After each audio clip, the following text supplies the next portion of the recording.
Councilors could take their seats, please. We will begin.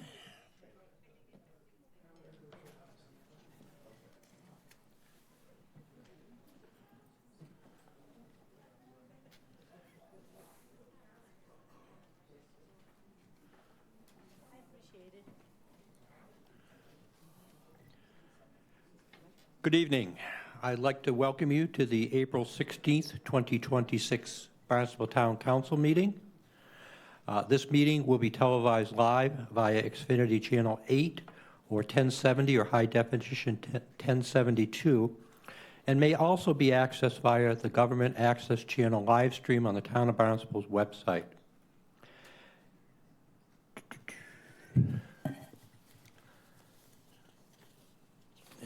Right page here. In accordance with Mass General Law, Chapter 30A, Section 20, I must inquire whether anyone is recording this meeting, and if so, to please make your presence known. Seeing no one, Madam Clerk, we have a roll call, please. Councilors: Bloom. Here. Burdick. Present. Clark. Here. Crocker. Here. Crow. Here. Deleuze. Here. Keene. Here. Levesque. Ludke. Here.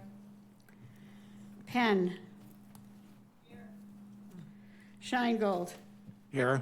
Starr. Here. Tamish. Here. We have 12. Thank you. At this point, I would like to recognize Councilor Ludke, who will introduce our veteran, I believe. Yes, thank you, President Tamish. We have the distinct pleasure of having a Marine with us this evening, and Lynn will put up a picture shortly, and you're going to say, wow, we have two pictures of him. But no, we don't. That's his Irish twin brother. We have John, Corporal John, in the room with us, and there's his brother James, who stayed in 20 years, I believe, retiring as a gunnery sergeant, and is now working for the government. But look at those two. Look at those two babies. I'm going to call them babies. 18 years old, right out of high school. Their parents must have been very proud of that. And those are just gorgeous pictures. And they actually got a chance to serve together at an exercise out in California. We'll hear a little bit about that. And we're also very honored to have John's wife, Shayla, with us. Shayla's a nurse. And we're just so pleased to have both of you here. So let's hear a little bit about John, and then he'll lead us in the Pledge of Allegiance this evening. John C. Swanson is a 59-year-old United States Marine Corps veteran who served 4 years in the Corps as an air conditioning refrigeration mechanic. He also served 2 years in the Army National Guard and has 2 honorable discharges. During his 4 years in the Corps, Corporal Swanson did a 1 year of duty in Okinawa, Japan, and returned to Marine Corps Air Station Cherry Point in North Carolina. There he served with Marine Wing Support Squadron 271. While with the MWSS 271, the squadron participated in a CAX, a combined arms exercise in the Mojave Desert for 6 months. That's where he was with his brother. Corporal Swanson received Good Conduct Medal and was an expert marksman, along with numerous meritorious masts and commendations. His brother, retired gunnery sergeant James A. Swanson, served 20 years in the Corps and has worked for the government for another 20 years. John is extremely proud of his Irish twin brother and thankful they both made it home. John and his brother served together in the CAX in the Mojave Desert in 1988.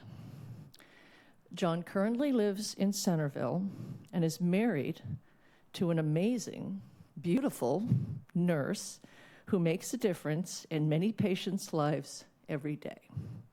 John has 2 adult children and 2 stepchildren that are a true blessing. John is a superintendent with Robert B. Auer.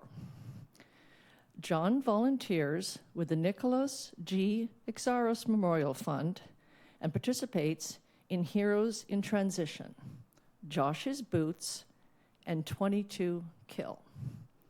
22 Kill is named after a 2012 statistic from the Department of Veteran Affairs that stated that an average of 22 veterans were dying from suicide daily.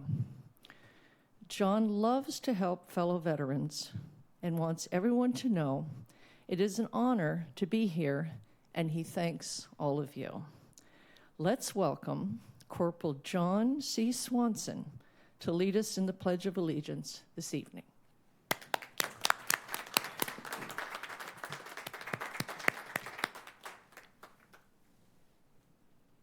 I pledge allegiance to the flag of the United States of America and to the republic for which it stands, one nation, under God, indivisible, with liberty and justice for all.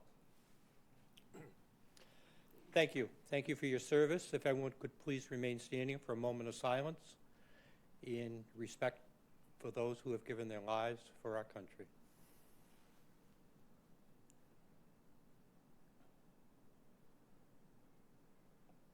Thank you. At this point, I move to go into executive session pursuant to General Law, Chapter 30A, Section 21A3, to discuss strategy with respect to potential litigation related to federal grant conditions, since a discussion in open session may have a detrimental effect on the litigating position of the town and town council. The town council will return to public session after the executive session. Our estimate was it was going to be approximately 45 minutes, but that obviously is subject to change. So, do I have a second? Motion made and seconded. Madam Clerk? Counselors Bloom, Yes. Burdick. Yes. Clark. Yes. Crocker. Yes. Crow. Yes. Deleuze. Yes. Keene. Yes. Ludke. Yes. Penn. Sheingold. Yes. Starr. Yes. Tamish. Yes. It's 12 yes. Thank you. We are in executive session. We will reconvene in the Selectmen's Conference Room. What?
Are you ready? Okay.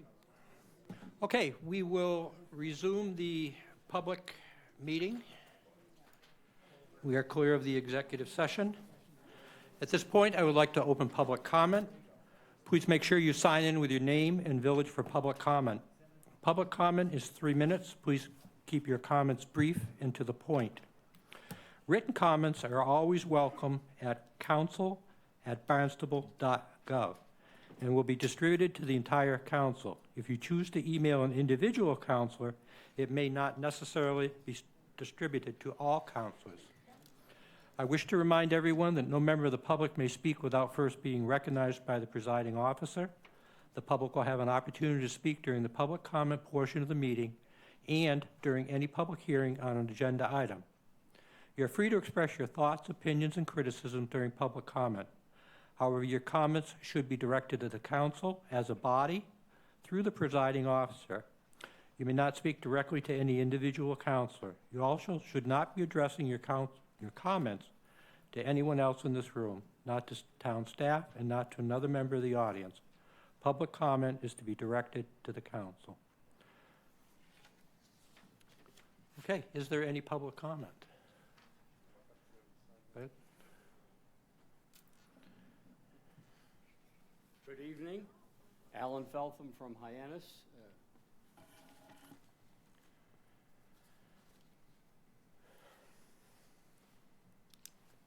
My 3 minutes won't be needed. It's very brief. I know you're all aware of the amount of development and building in Hyannis. I've been here since 1959, on and off, went through the Barnstable school systems, et cetera. And I just can't believe, the other day I spent a couple hours just driving around Hyannis and looking at it and thinking about it. And we're ruining this place, in plain English. The amount of building is not only ugly and overbearing, but it's way, way too much. I hope, with all my heart, that this group stops all of this development and stops it very soon. There's many, many reasons we need to stop it. I teach economics at the graduate level. I understand some of the ramifications of water, sewer, underground pollution, congestion, and also tourists don't want to come here anymore because they're not going to come to Framingham South or other names, which I won't use. So that's all I have to say. Please consider that. I know some of you probably are, well, I better not say anymore. Good night.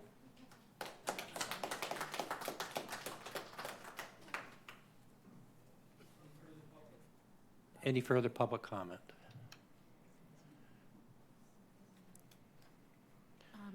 Please make sure you sign in also, Yes. please. Okay. Good evening, everyone, all town council members. I'm Mary Jo Pierpont, and we live at 54 Stony Cliff Road. Thank you for giving us this opportunity tonight to give you a brief idea of what we're experiencing. As you know, Stony Cliff Road was originally designated a private road in the 1960s, 1970s when it was originally constructed, and I'm sure you all know that it runs from Ames Way to Skunk Net Road. Almost at any time of the year, we have many large clusters of potholes that reappear every 3 or 4 months.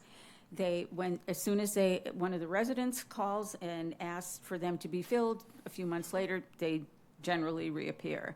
And some of them are as deep as 5 inches long, and it presents many hazards to the runners, the walkers, the dog walkers, bicyclists, first responders, and cars, of course. About 2 weeks ago, the potholes were filled again, once again, but they were so bad before that drivers unhappily were forced to drive on the other side of the road, which then re-enters an even more hazardous situation. We're looking for a more permanent solution to this problem, and this has been going on for over 5 decades. Many residents have told me that they've come before all of you and also and given you this information before, so this is not the first time. And we're looking for your help with this, for this very small portion of road. We're talking the initial aspect, the initial part of Stony Cliff that starts at Ames Way and it ends at 78 Stony Cliff Road. That's less than 2/10 of a mile. And the reason for that it's the worst, is because it's the only way that cars and any other traffic coming from Route 28 can enter our massive subdivision back there. And so we bear the brunt of all that excessive traffic. Let's see. We came together and met with one of our council member, and we appreciate it very much, but we're suggesting a couple of alternatives. We're suggesting that there are many other many other paving situations going on right now in Barnstable, and if there's any leftover asphalt, we could certainly like to use that for the small portion we're talking about. And then there's also chip sealing, which many of you probably already know about, but would be happy to provide you an idea of what that is all about. They would be a great solution to a problem that has existed for a very long time. We know it can't be achieved overnight. We're willing to be patient, but we do look forward to Ma'am, that's having 3 some minutes. Can you resolution. wrap up your comments? Thank you. Thank you. Thank you.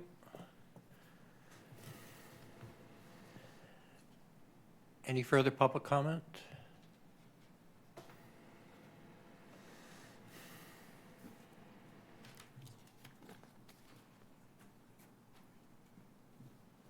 Hi, my name is Grove Harris, and I live over in West Hyannisport.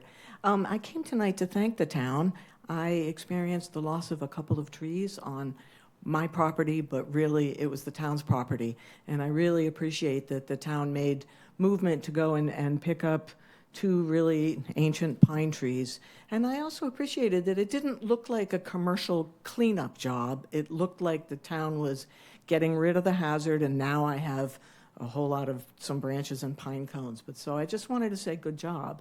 I also appreciate in some of the time I was driving after that storm out towards Osterville, there was a lot of, and also on Route 28, a lot of crews clearing up on either side of the road. And yes, we had traffic. We had to stop and wait. But really, again, good job, prompt service. And I thought even that the road, some of the potholes were filled in really promptly. So that storm was really stressful on people who were, here for 4 days without any kind of power. And just I felt responsiveness.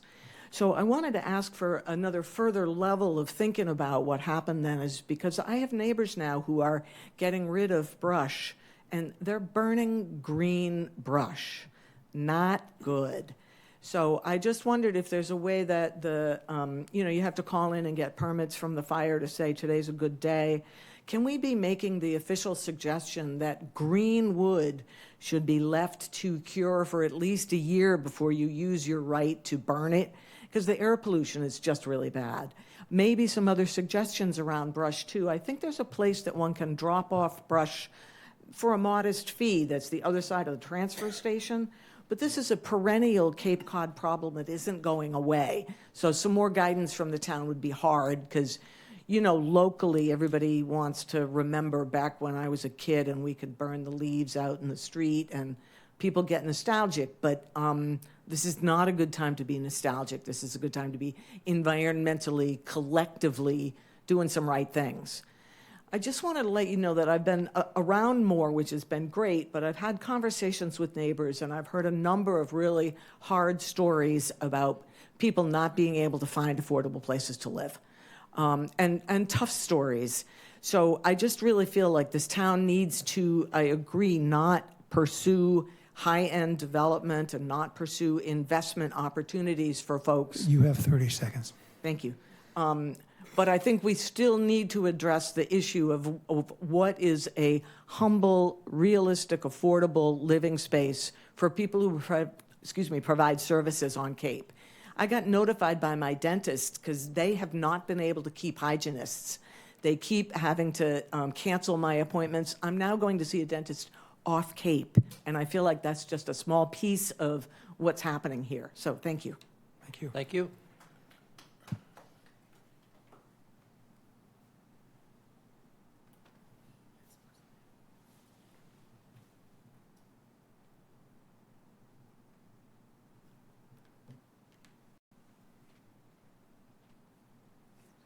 It's all yours, Mary Jo. I was waiting to say, any other public comment?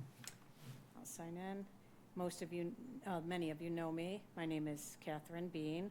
I live in Osterville.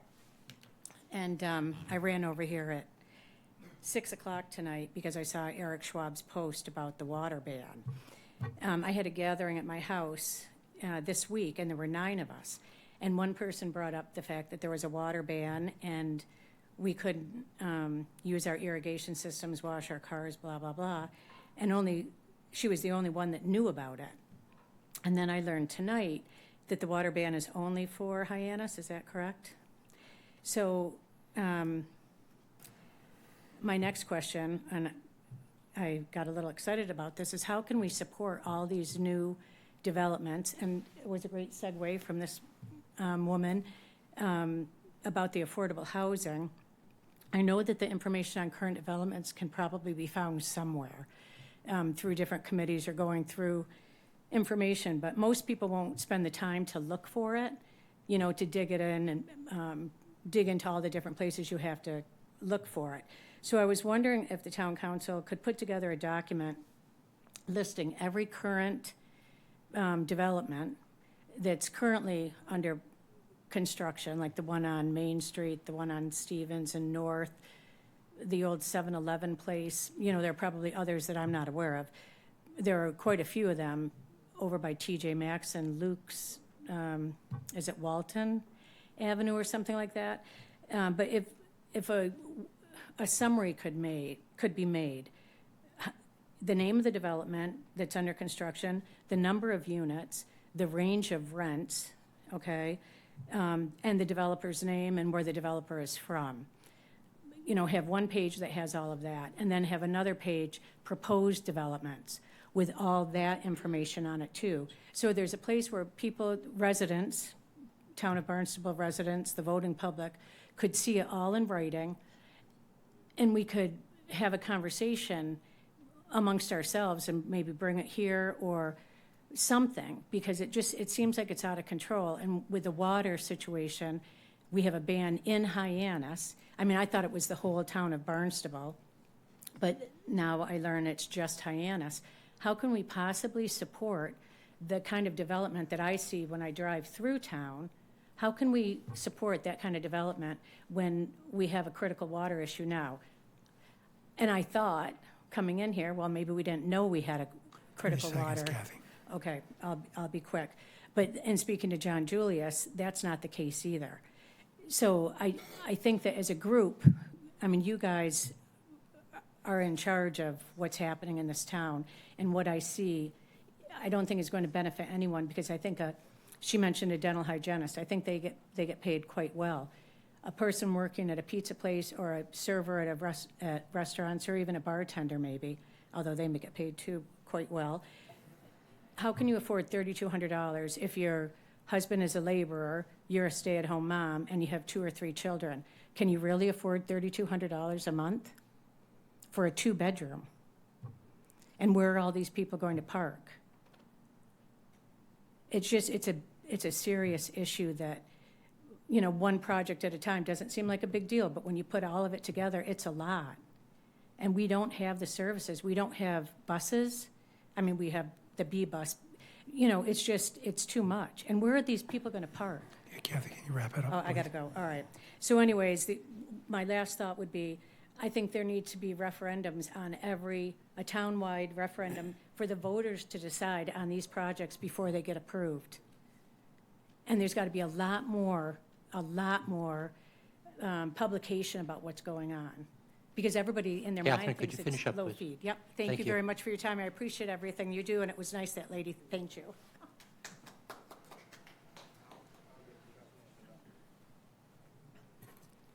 How you doing, folks? So yes, I wrote the post about the water.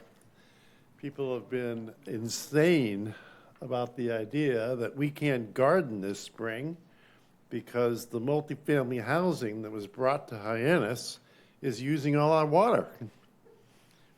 Right? Can't wash our car, can't plant a rhododendron, right? You have to water it more than twice a week.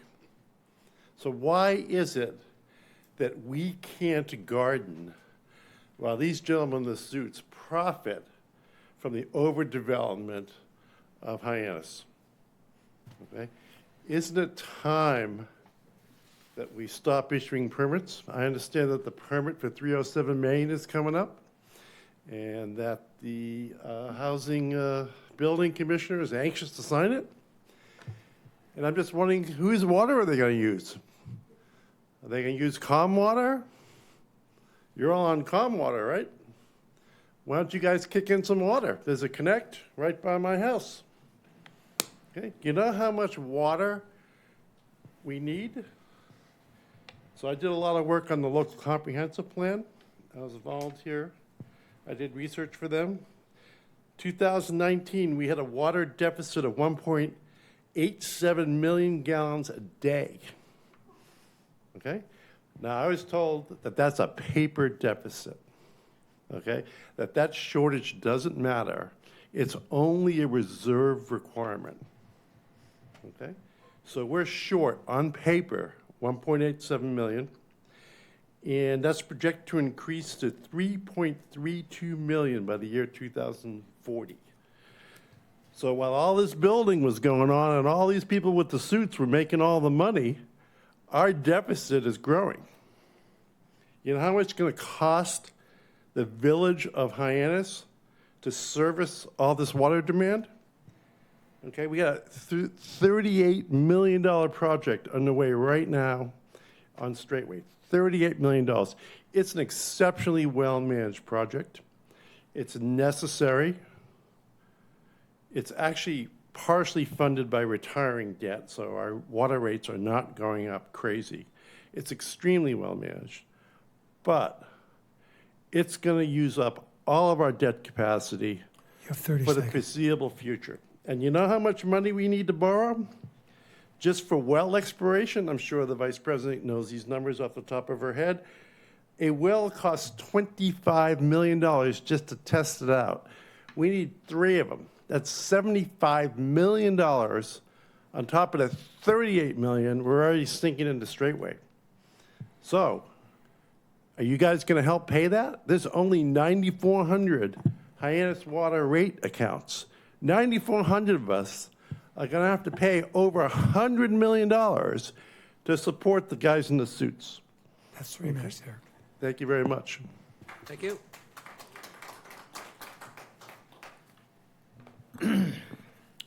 Good evening, friends. Your favorite John Julius from Hyannis. I'm glad Eric gave those numbers, and I gave you all a copy of this. Okay, that report was done in 2019 for the 2020. That's where the first projected the 1.8. I've said that probably 15 times in the last 2 years at this podium. Okay, and nobody's been listening. All right? It's, to be honest with you, it's disgusting. Actually, I should say, all the Hyannis councilors, credit due to them, they did listen. Felicia Penn listened, God bless her. She tried to get a DCPC, District of Critical Planning Concern. Nobody wanted to listen, okay? This is serious, and I know there's going to be a team of individuals or a team of nobody, whoever they are, coming to tell us, Eric and I, oh, you have misinformation. No, we don't. That's real. I gave you all a copy, pages 59 and 60 of the LCP. You can't deny this. Weston and Sampson did the report. Hyannis taxpayers paid for it. Pay attention to it. Insanity is, I said a few weeks ago, insanity was moving the shelter over to 460 West Main. I got a new definition of insanity tonight before I came. I looked it up. You know what it said? Insanity is the Barnstable Town Council and all town officials allowing over 1,000 units of housing to be built in the last 2 or 3 years when we don't and are not going to have enough water. And don't tell us when the expert from the water board follows me here and says, I don't know what I'm talking about. Yes, I do.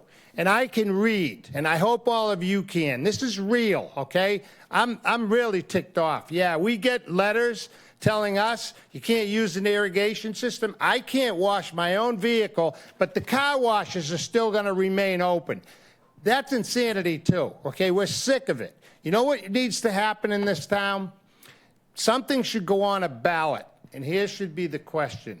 Would you be in favor of A, a DCPC, B, a total building moratorium, or box C, let's do nothing? You know what would win? The moratorium.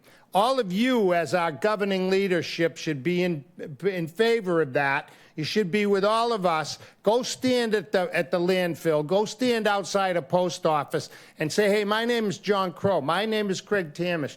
My name is Councilor Clark. Talk to these people. You'll be amazed because you know what? The people in this town are sick and tired. They're fed up. You know why a lot of people don't come? Because they're afraid. You know something? I'm not afraid. Eric's not afraid. We come here because we care about this town. Please, get us a moratorium and stop the insanity. And when the expert follows me to the podium, I'll tell you what, no disrespect to him or anyone else. I'm walking out the door right now because you know something? There's a lot of people that come to the podium and disrespect me. I won't stand for it. I won't have any of it. They can follow me up here all they want and tell me I don't know what I'm talking about. Yes, I do. And what I just gave you, I hope all of you read it and pay attention to it. Pages 59 and 60. That's real. I paid for it. We paid for it. We're sick of it, okay? So please, and again, with all due respect, Betty Ludke, Councilor Deleuze, Councilor Bloom, Councilor Penn, the Hyannis councilors, and certainly Mr. Crow. I know all of you have been in favor of standing up for all of us. The rest of you, I hope you'll take a lesson from them. Thanks. I know I went over my time. I will thank you for allowing me to do that. You know something? I don't even like coming here, but you know what? I've done it for 20-plus years now, and you all know why. Because I damn care about this town, I care about the people, and I really care about Hyannis. We're getting steamrolled.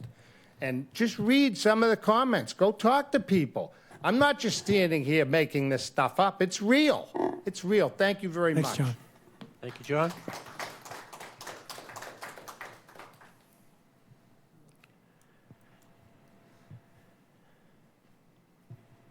Yeah, Ken Barron, Centerville.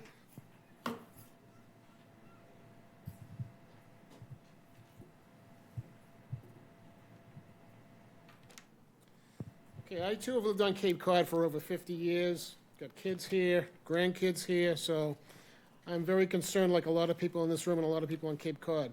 Okay, I wrote this down just to make it quick. Okay, I'm here to speak about the effect of 40B density building on the sole source aquifer, overbuilding the sole source aquifer of Cape Cod. Cape Cod in eastern Mass is presently under a serious level 2 drought condition, and it's April. What happens this summer when the population expands at least fourfold? Why are developers allowed to build thousands of more cluster housing all over Cape Cod? I'm not just talking about Barnstable, Hyannis. I'm talking about Cape Cod. When people ask me where I live, I say I live on Cape Cod. My house is in Centerville, but I care about Cape Cod. Why are town councils and various committees enabling the destruction of Cape Cod? Your elected job is to represent the town's resident, not the builders or your own personal viewpoints. When only 10% of the thousands of units planned to be built are for affordable housing, it makes no sense to continue this path of destruction. The cure is worse than the disease, much worse. You are not accomplishing anything. 10%, really? It's terrible. What happens when the last available land is built with massive housing units? There will always be people that want to live here, yet at that point, nothing will be available. Cape Cod will be fully destroyed. Housing costs all across America have gone up. Some places are more expensive than others. Location, location, location affects the price, as we know. Any real estate brokers in here? I'm sure they'll concur. Market conditions. Just because someone wants to live on Cape Cod, they are not entitled to in any way. That's just it. That's reality. Boston and suburbs are more expensive, but west of Boston, suburbs, central western Mass is definitely more affordable with thousands of acres of available land. Plus, there are countless other areas in America that are affordable. I've heard the complaint that many workers have to commute to work from off Cape. So what? Hundreds of Cape Cod residents commute to work to go off Cape. People commute to work all over America. Nobody talks about the people that commute off the Cape, take the bus, take the car, whatever. It's always, oh, we're going to worry about the people coming on Cape. So what? They've been going on for decades and decades. I urgently request that all density building be immediately stopped to save Cape Cod. Citing the grave threat to Cape Cod's only acre is certainly reason enough, along with the crazy increased traffic, strain on the schools, fire and police departments, and all other resources. We got to stop it. We really do. You guys got to take an inventory of what's going on here. 30 seconds, Ken. Okay. And also a little bit about the budget. You guys got to tighten your belts. You were warned a year and a half ago by the town chairman on the finance committee saying, you got 2 years, then you got to raise taxes. Well, it's been almost 2 years. So if you could really look over the items, item by item, and say, is that price really the best price we can get? Because I see a lot of stuff in there that I'm just like shocked at the prices. Thank you. Thank you.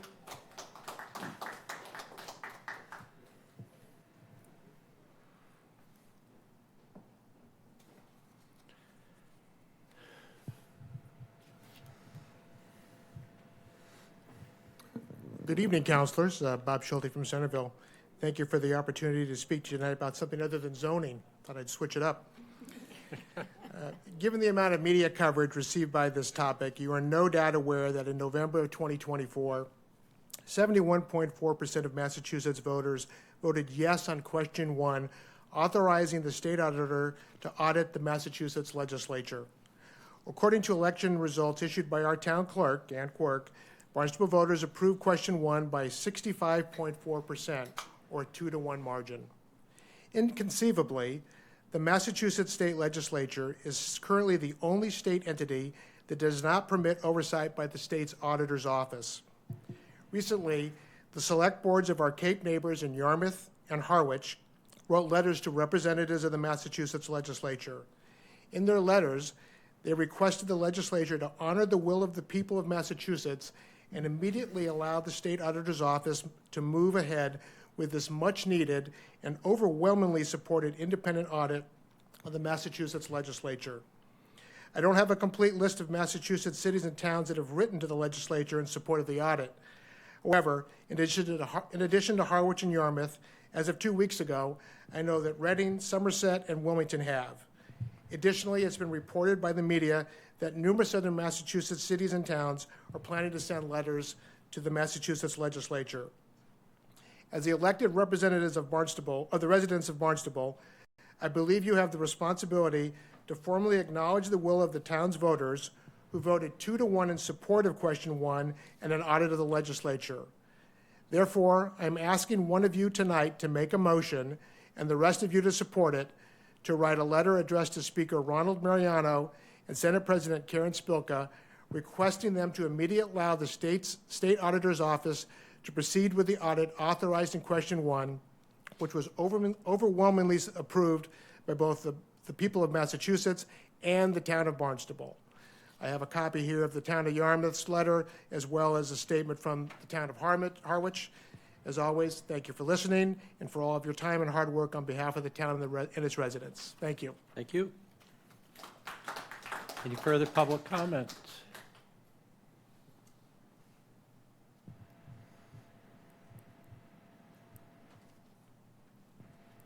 Hi, guys. Heather Swenson, Centerville. I just wanted to make a comment after listening to everybody mention your constituents, what's going on in town. Do you guys hear what goes on in town? And in asking around, I know I've gotten a response that a few of you do monthly meet somewhere. You have a spot, whether it's coffee or something, with your constituents, like you make yourself available. Online on your town website, there's nothing that lists like precinct, whatever, meets on XYZ, third Wednesday of the month, and is available for an hour to speak with their constituents. So I don't know if that's something that can be listed on your website so that people in your precinct know where to find you. And honestly, if you don't have those hours set up to meet with your constituents, you should, because they elected you, and you should be making choices and decisions based on the views of your constituents. And if you don't meet with them, how do you know what they feel? So if that could get added to your website so that people know how to reach out to you, that would be great. I know a lot of you attend, like your civic association meetings. Craig took the brunt of a meeting at Centerville the other night. So it would be nice if everybody just listed where you could be found. Thanks. Thank you. Any further public comment? We normally only have you come up once, Catherine. Okay, but this is just one add-on, and I won't ever do it again, but could you guys do, I asked you, but I didn't get a response. Would you be able to do a summary? We'll respond. Oh, okay, great, thank you. Any further public comment? Seeing none, I will close public comment. Councilor response to public comment. For Catherine, if you go to the Planning and Development website, the town, and you go under property maps, there is a chart there with every project, its status, and how many affordable units it is, et cetera. So, Jim, did you want to address that? Jim Cuffer, I recognize Jim Cuffer, Director of Planning and Development. Hi, good evening, everyone. Jim Cupford, Director of Planning and Development. Thank you, and thank you for the comments. As Mr. President mentioned, yes, we do have a spreadsheet with each of the projects, the number of units, the affordability, et cetera, on the Planning and Development's webpage under Housing on the right side. We also do annually a video that goes point by point for each one of the developments, where they are in town, which property is, zoom in on the map, show the plans, show the elevations, show the like bedroom counts, et cetera, and give a little bit more detail there. If that's not sufficient, again, my name's Jim Cupfer. Come to Town Hall, sit down with me. I'll grab a cup of coffee with you, and we can go over each one of them if you like. Thank you. Thank you. I'm informed, apparently I missed someone that may be on No, Zoom. I just wanted for the record, there is no one on Zoom Okay. for public comment. Okay, I stand corrected. Okay, someone else I wanted to respond to. Ms. Pierpoint, regarding Stony Cliff, I just looked it up. Apparently that's a private way. So that's an issue that we are trying to resolve as far as the acceptance. Mr. Ells, everyone's eager to fill things in here. Good evening, and thank you for the opportunity. Mark Ells, Town Manager. Yes, Stony Cliff is private, but it's part of that group of collector roads that we have in town. Just so you know, Councilor Crocker has come to me on behalf of the constituents identifying the deteriorated condition. I put in a work order with Public Works for the shorter term to go out, and it's in the queue. And so making sure it's safe and passable is in the process. I think longer term, we need to be looking at these collector private roads. They are used by everyone, and we'll be coming to you in the very near future. We're working on the next workshop date to be able to address how we recommend proceeding. So, but in the immediate, the work orders with DPW, we had a tough winter, so they're trying to get to everything, but they will make sure it's safe to pass. Yes. Thank you. Yeah, just Councilor what Mark Lutke? is there. Please don't come with a workshop. Please come with some policy recommendations. And I think she made an excellent point. And I know I've talked to other folks, an individual in Osterville, that maybe we could repair portions of roads. When it's a bridge too far, we're all having financial constraints, not only the town, but our constituents. Why can't we repair portions of roads? Why is there a certain length? That was what the person in Osterville said to me. They tried to do just a piece, and she laid out very beautifully where the piece is. But I'm just saying, when you come with this workshop, please don't come with a workshop. Please come with some policy. We have two separate draft policy for the council to consider. The reason I say workshops is it allows an open dialogue with questions, because when it's a policy and it's drafted and it's your policy that I write, I want to make sure you get to ask all your questions. That's all. But we are going to bring that. We're also going to bring a recommended policy relevant to new roads. And so that'll be coming separately, and we'll explain that, why we separated the two. But, okay? Could I indulge, I'm sorry, in response, but offer information that all of our public can view relevant to another item that was discussed, the drought conditions in Massachusetts? And then from that, everybody can come to the conclusion that they think is appropriate. But I just want to make sure, I'm going to jump over to the computer and then come back. Okay. Okay, one other issue I want to address. Mr. Schulte talked about a letter regarding the state auditor and the legislature. If a counselor wanted to bring that forward, we could do a resolve on that, but we cannot vote on that tonight. But we'll certainly be open to formulating a letter and moving that forward. So if one of the counselors wanted to contact me and move that forward, we certainly can. Councilor Crocker, did you want to address that? No, I just wanted to bring up, just while the town manager was setting that up, but I did meet with the Pierponts and other members of the Stony Cliff area. There must have been about 12 of us in your living room on a Sunday afternoon. So, there are some things that we can do, and I immediately went to the town manager to talk about that, and you've heard some of the responses. There are some things that we can do and some things that are still in the works. So we're working on it. And one other thing with regard to accessibility, I can just say right now, the third Thursday of every month from 2:30 to 4, I am at the Centerville Public Library downstairs in the conference room, and be willing to meet with anybody. The other thing is that if you look on the town council website, every single member of the town council has a phone, and the phone number is listed there, and you could call us.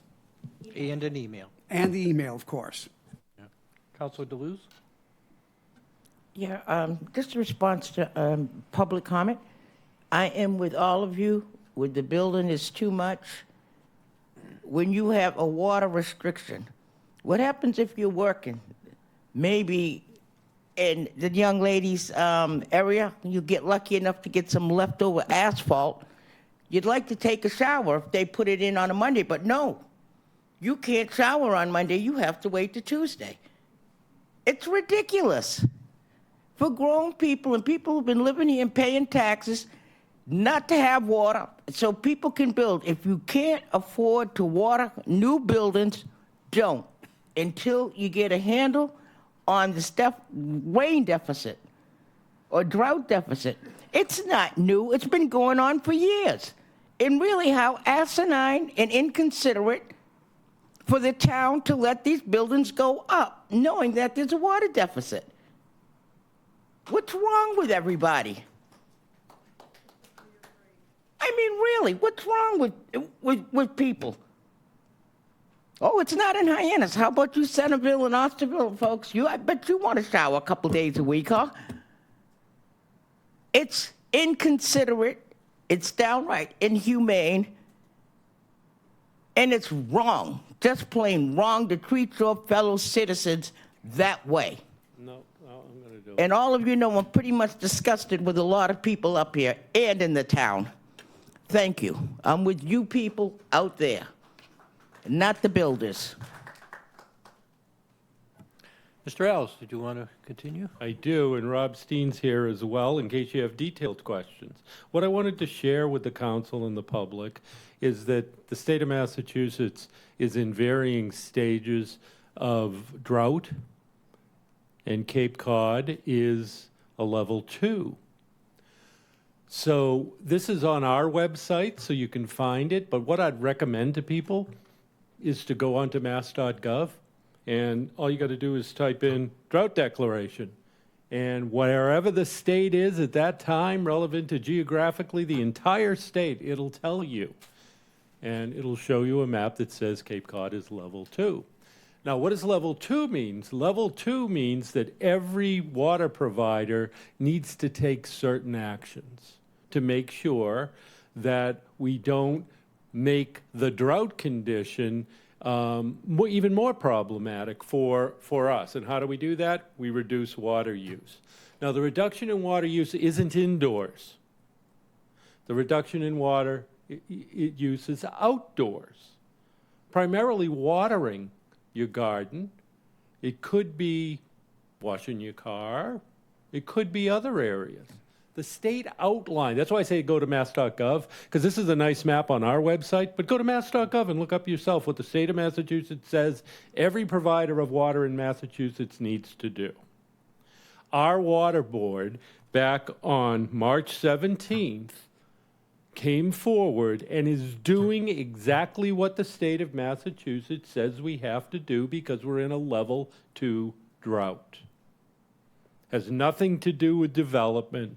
It has to do with the fact, well, go to the mass.gov website. I would highly recommend that and look for yourselves and then you can look almost verbatim at what our water board did on March 17th.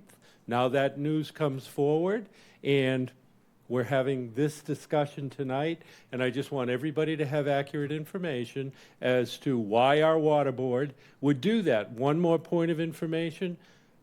The Town of Barnstable Department of Public Works Water Supply Division is here for the whole town, but specifically has pipes and wells for Hyannis. So the reason that our water board's declaration occurred, separate from Centerville, Losterville, Marston's Mills, Barnstable, Catuit, or I'm not sure what's going on in West Barnstable, that's up to their water boards, not part of our municipal government, to review this, and they're held to the same standards so to proceed appropriately, but I can't speak to them. So that's information for all of you and the public, and please look, and if you don't want to look at our website, look at mass.gov, and it's all right there for you. That's what occurred. Thank you. I have a response, please. Councilor Deleuze, a moment, please. Yes. Just, Town Clerk, Councilor Penn has left the meeting, just so you're aware. Thank you. Councilor Deleuze? Yes, I'm sure you're well aware of the 10 million illegal gallons that the town dewatered outside water in a drought. How did that happen? That's outside water. That's what I used to water my garden so I can grow food that I can eat. And y'all sucked out 10 million gallons of water in a drought. Outside restrictions. But you did it anyway. Anybody? Response? DPW? Anybody? I think if the council would like DPW to come up and show you what occurs when you do dewatering on a construction project and where that water goes. So wait a minute. I think it would be helpful for everybody to have that type of information. And then you can conclude whatever you want to conclude. I'm concluding that where I live was sucked dry. I had no water in my well pump to water my garden. I don't care about the building that they want to make. You don't build on an aquifer or on a short, as one of the other councilors said, 3 feet, you hit water. 3 feet, you don't build there. It's asinine and insane and downright criminal. I told you, y'all know, I'm disgusted with not everybody, mostly everybody.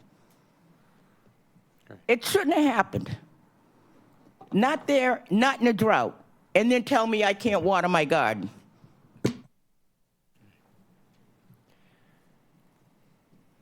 Okay. Yeah, I just had a quick question. You explained you have no control over the other villages. And I remember this happening last fall. We did this in Hyannis. Was this condition in place all of last year? I'd have to go back to the water board. I don't want to misstate, but yes, we've been in drought condition for a while. Right, because I remember last year visiting folks in Yarmouth, and they had no water all year. You'd go over and their lawns were parched. Yet Hyannis, we had emerald green lawns.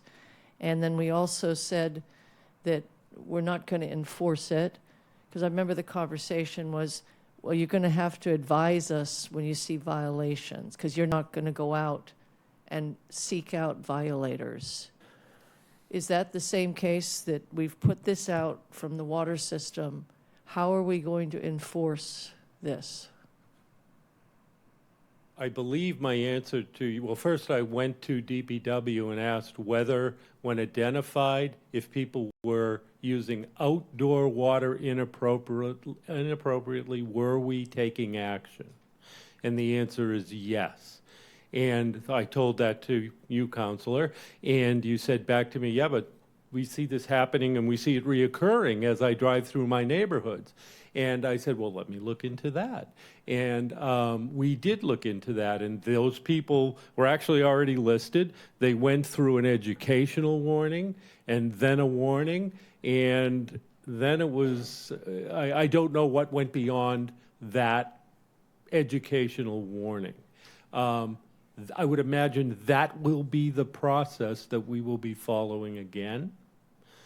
I would have to have DPW here. I'm not sure if Rob Steen, the chair of our water board, is here as well, if you want to ask more detailed questions. But that's how we proceeded. So it wasn't ignored. In general, inspection in any community is done primarily based on a complaint that comes in. And we've had many discussions with town council over the years about, well, do we want to add more staff to go out there and more aggressively look at issues where we have concerns? And, you know, we really, it does fall back on, we receive a complaint, we go out and look and then respond. You've taken some recent action relevant to making sure people are compliant with regulations.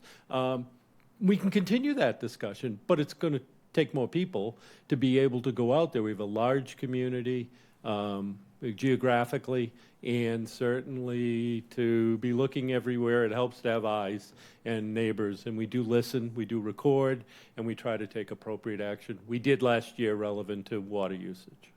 I expect we'll be doing it earlier this year. I'd have to ask the water board when that actually kicked in. Councilor Burdick. I was just, well, if you're all done, I was going to make a point of order. I think we're well outside of the response to public comment at this point, and I would like to move on. Well, I disagree with you, but I would like to move on also. Thank you, Lynn. Any further comment, Councilor Starr? Thank you.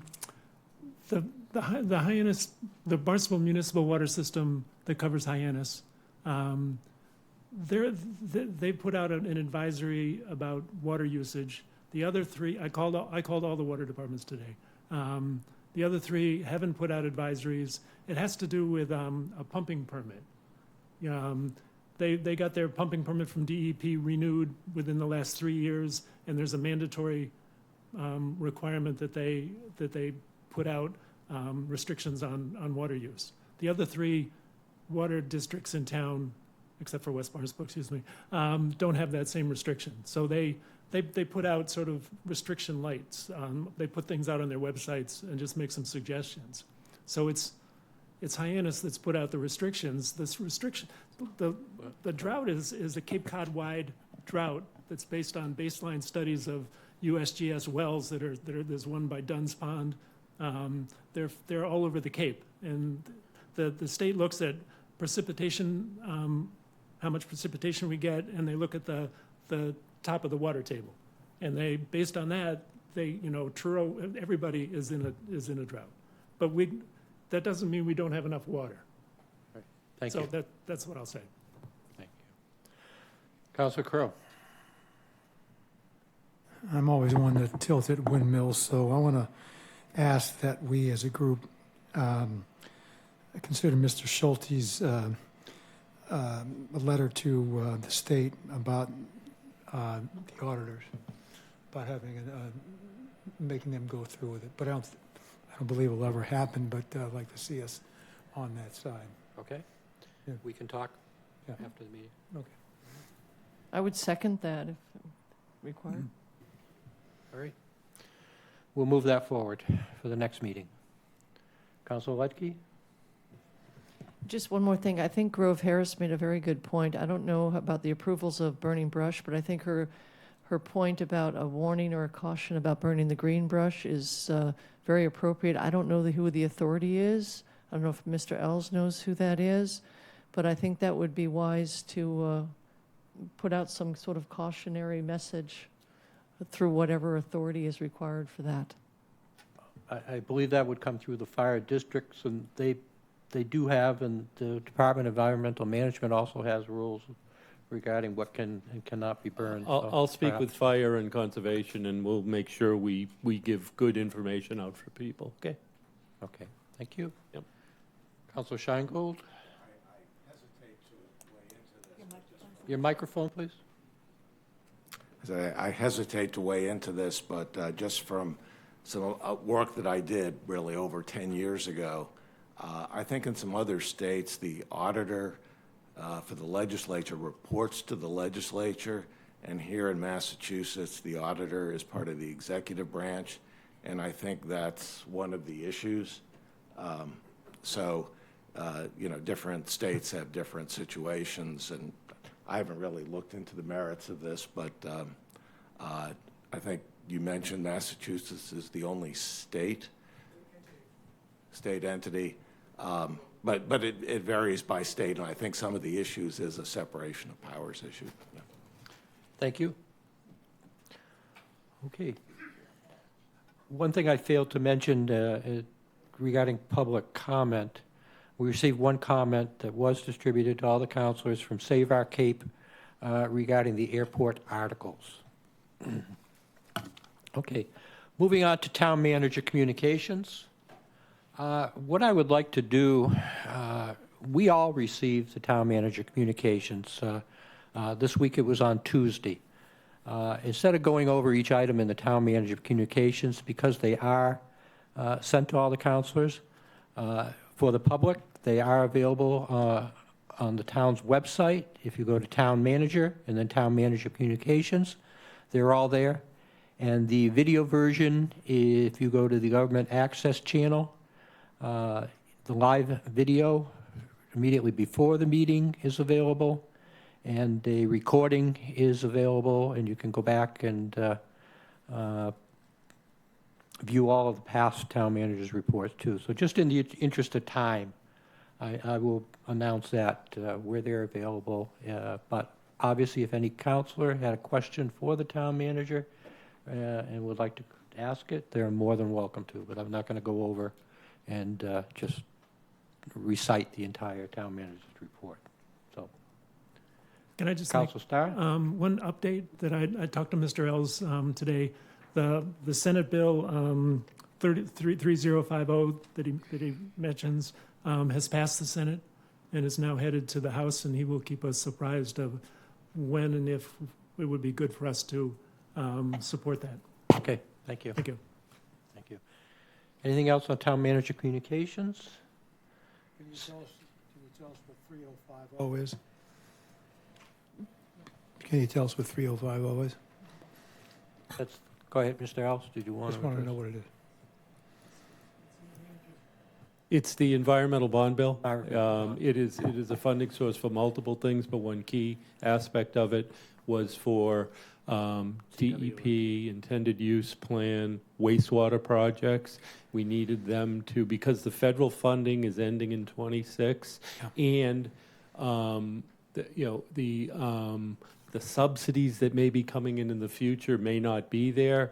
We're looking at being able to maintain the scale of projects moving forward, financial scale, and unless we're listed in the IUP, then we're not eligible for the Cape and Islands Wastewater Trust Fund 25% principal subsidy. So this is critical that the environmental bond bill, and Councilor Crocker can certainly help me explain this process much better than I could, but very critical that the environmental bond bill proceed, because without these funds, very limited cap, but a long way to go still. Thank you. Thank you. Thank you. Councilor Crocker. Right on cue. Good thing you caught me now, because in 2 weeks I won't be there. The House passed a version, the Senate passed a version. It will now have to go to a House-Senate Conference Committee. It's just as simple as that. Thank you for the update. Anyone else? Okay. Moving on, minutes. Do I have a motion to accept the minutes of the town council meeting, March So moved. 26th? Second.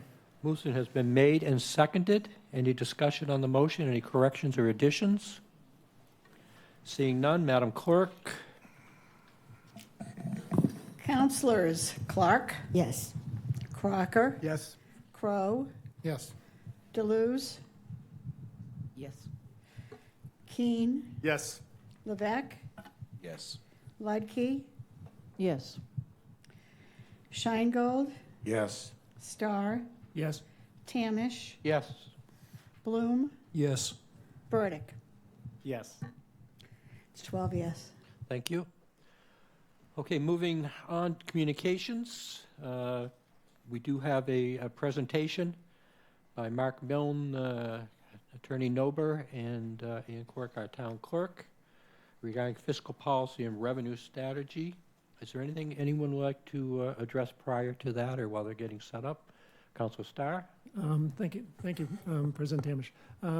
My question is seasonal communities. Is that something that is being planned to be brought up, or I don't know if Mr. Kupfer is going to bring that up at some point, or? Yes, he is. There are some issues that we're discussing with it, Issues, yes, okay. particularly on the zoning front and some of the things that are allowed under it. But there are pluses and minuses to it, but it's under discussion, absolutely. Okay, so if we can, yeah. So I have an.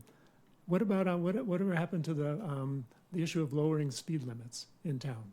That is coming up on. Mr. L's left the room. I Okay. believe the 30th. Okay. Flock cameras. Are you going to talk about those next? That next will be meeting? presented on the 30th. Okay. Yep. One more. Strategic plan. Are we finished with that, or? Pretty much. We're going to bring it back up. One of the things that was the discussion that we had earlier,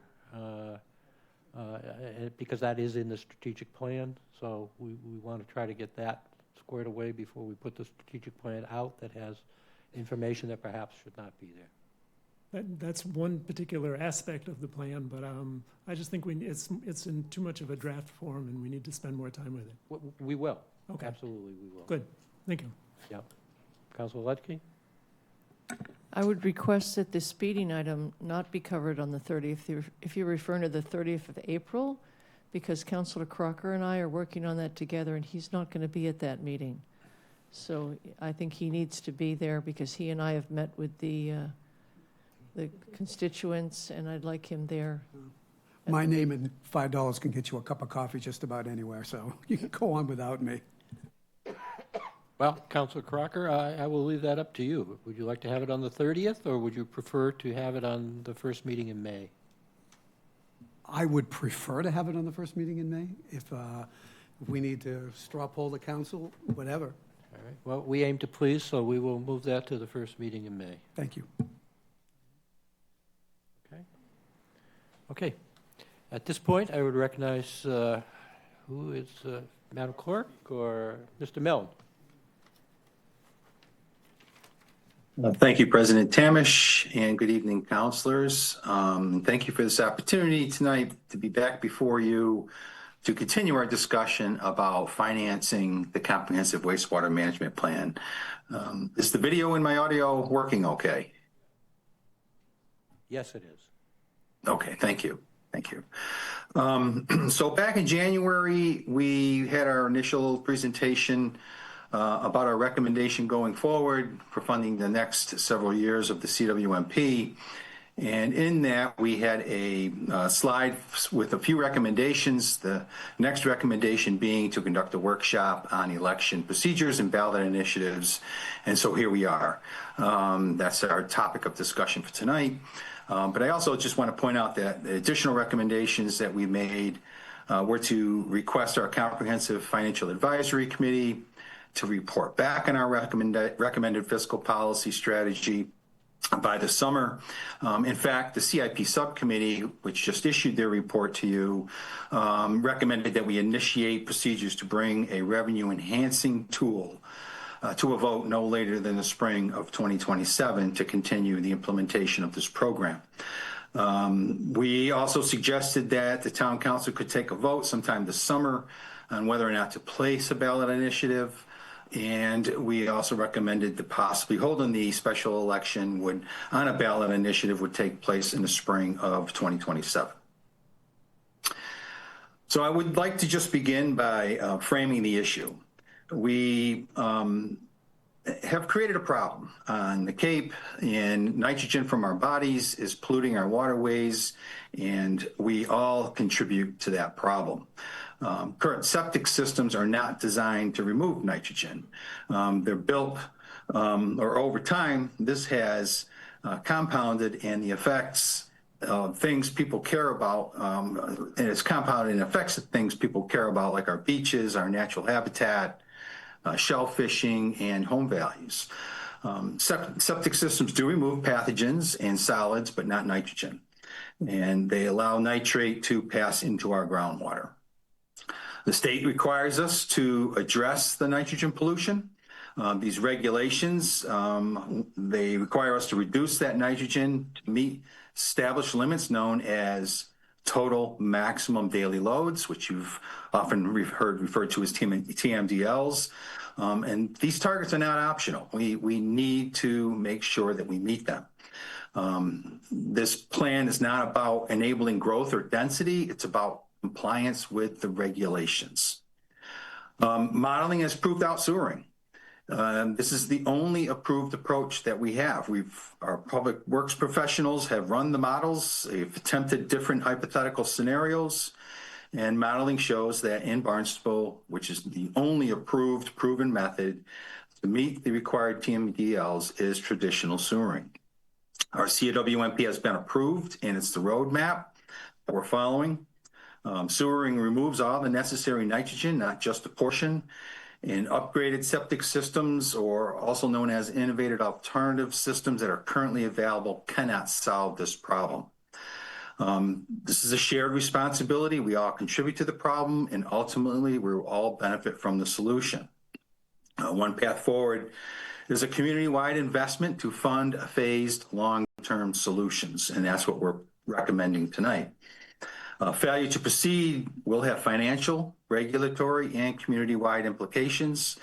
On a financial front, we'll no longer be able to be eligible for low-interest loans through the State Revolving Loan Fund, and we won't be able to participate in the Cape and Islands Water Protection Fund subsidies that we receive. On a regulatory basis, if we become deficient on our TMDLs, we will default on our watershed permit.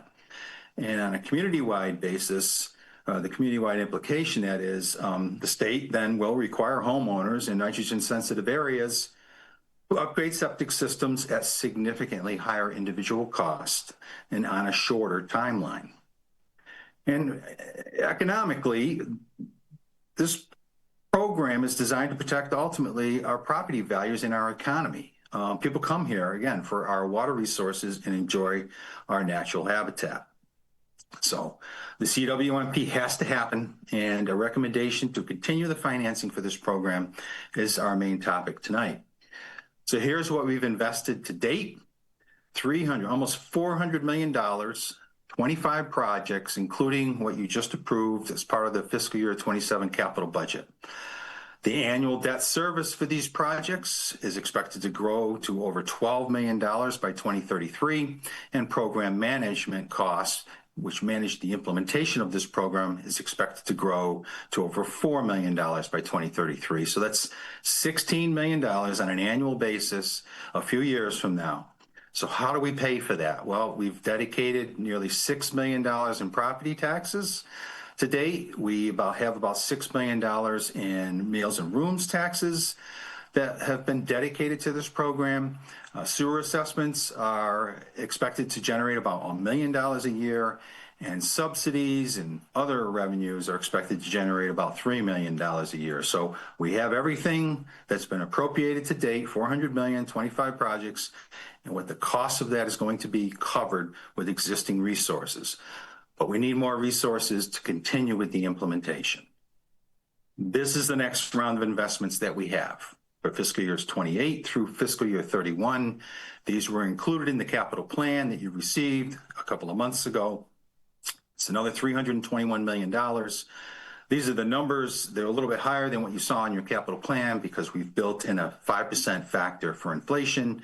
And as you can see, the projects consist of construction, dredging, aquaculture, and a reverse osmosis project out at the water pollution control facility. So it's a broad range of projects that are being utilized and technologies that are being utilized to address this issue.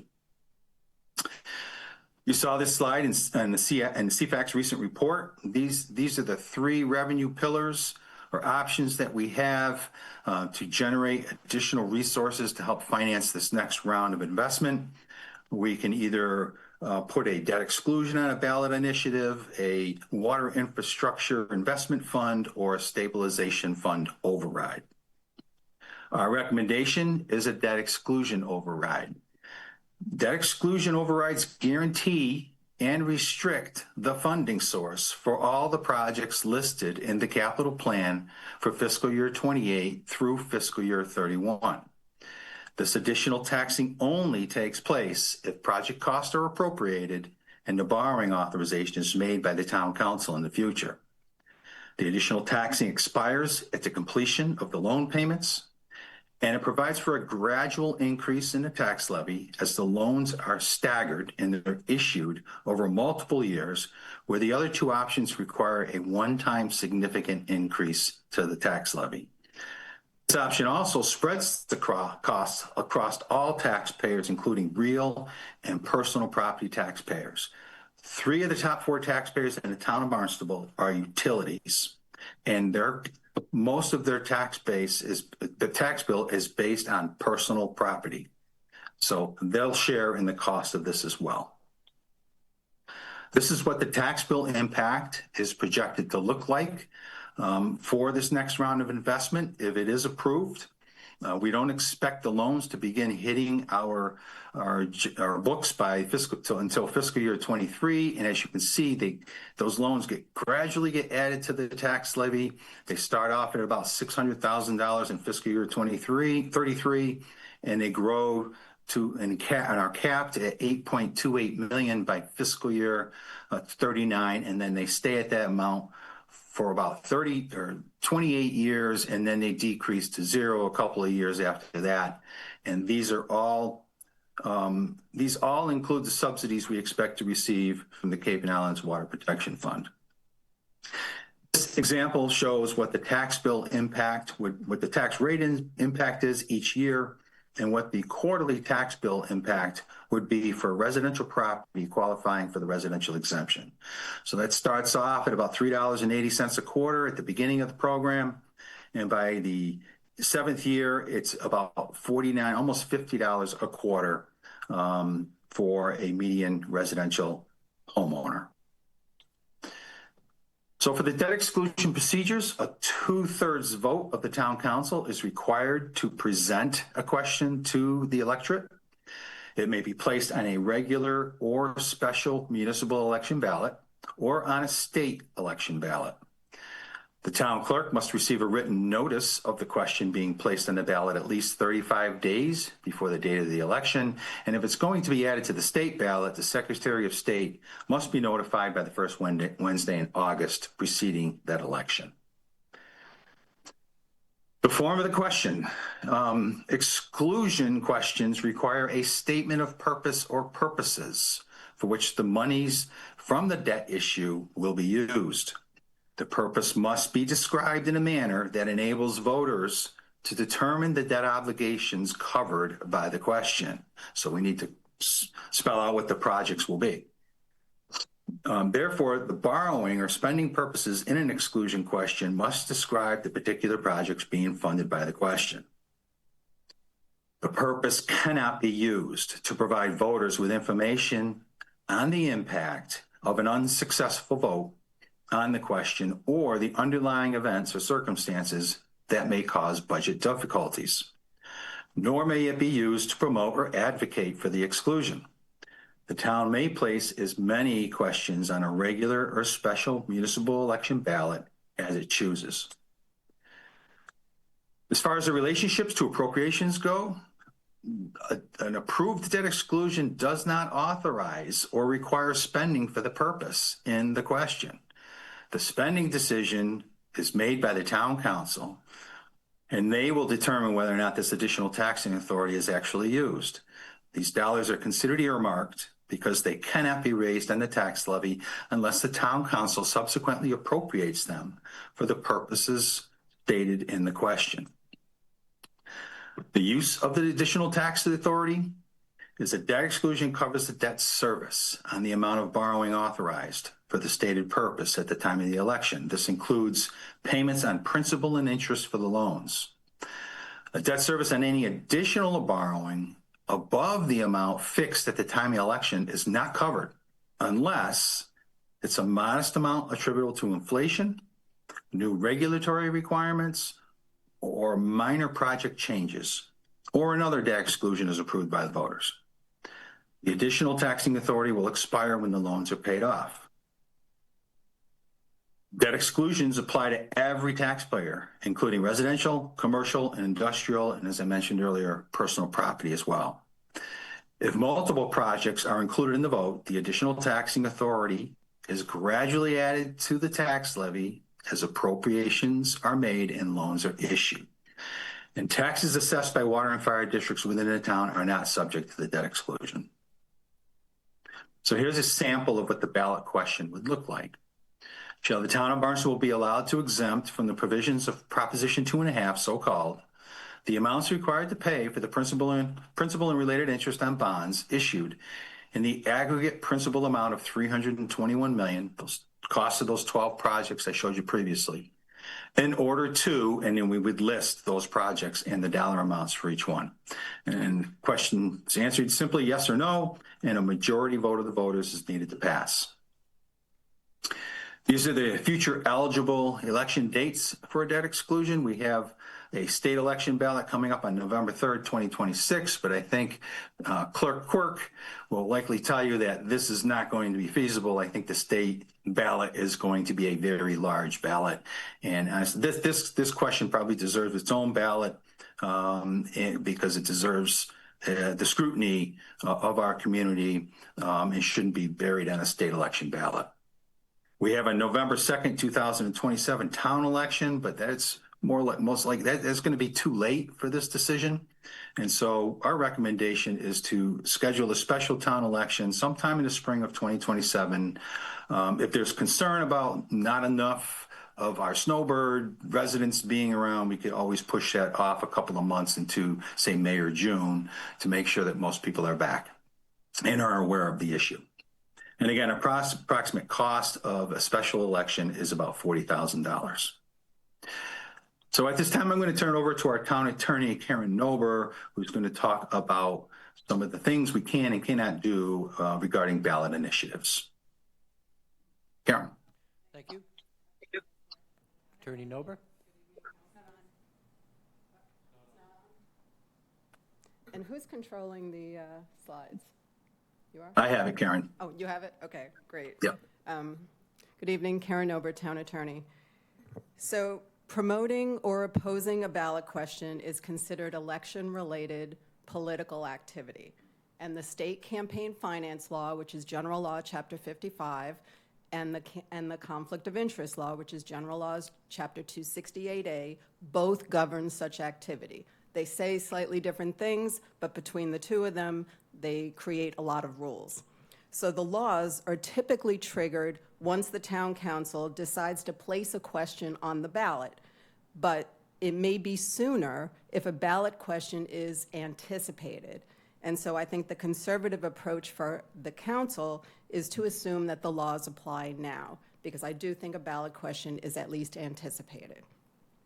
So it's also important to note that all public employees can engage in political activity in their personal capacity on their own time, and even then there are still certain restrictions that would apply. For example, if you're a compensated appointed employee, you cannot engage in political fundraising, and you cannot serve as the treasurer of a political campaign committee. But what we're talking about tonight is how the conflict of interest law and the campaign finance law govern what public employees can do, can say and do in their official capacities and using public resources. So public resources are anything paid for by the taxpayer. It's staff time, it's town email, it's supplies, letterhead, equipment, the use of your official position, including your title. And you can never use, and there will be some exceptions in a moment, but you can never use public resources for advocacy purposes. And advocacy is attempting to persuade a voter to vote a certain way. You should vote for this because that's advocacy. You can use public resources to inform. And so the general rule is that public resources may not be used for political purposes, but because elected officials and appointed, which is non-elected, policy-making employees are expected to inform and guide public debate on public issues, they do have more leeway to discuss and take action regarding ballot questions. Now, elected officials have the fewest restrictions. You are the only ones who can actually advocate in your official capacity. So you can say to a voter, you really should vote for this. You're the only ones, I can't emphasize that enough, who can do that. When you do that, you can actually use your official title. So you can say, I'm a town councilor and I think you should vote for this. But you cannot use any other public resource other than your title to advocate. You can also take a position, and taking a position is, I support this ballot question for the following reasons. You can speak about a ballot question even if it's not within your official area of responsibility, but you need to keep in mind that what you can do is in your individual capacity. You cannot advocate as a board. So you can't say the Barnstable Town Council thinks you should vote for this, but the board can take a vote to take a position on the ballot question. So you, as a board, you could take a vote to say, we support this ballot question, but as a board, you cannot advocate. So appointed policy-making employees are the other employees who can take certain actions and make certain statements in connection with ballot questions. So who is an appointed policy-making employee? The presumption is that chief executives, town managers are appointed policy-making employees. Department heads and appointed board members, if the ballot question is within their area of authority, are also considered to be policy-making officials. And depending on the subject matter, there may be certain other employees who would fall within that category. It would be a small number of people. So appointed policy-making employees, not elected officials, they cannot use their titles or position or public resources to advocate that a voter vote a particular way. They can take a position on and discuss a ballot question during work hours or in their official capacity, and they can use their titles in doing so. But again, it has to be a matter that's within their official responsibility. So they can discuss a ballot question at an informational forum or a meeting of a private group.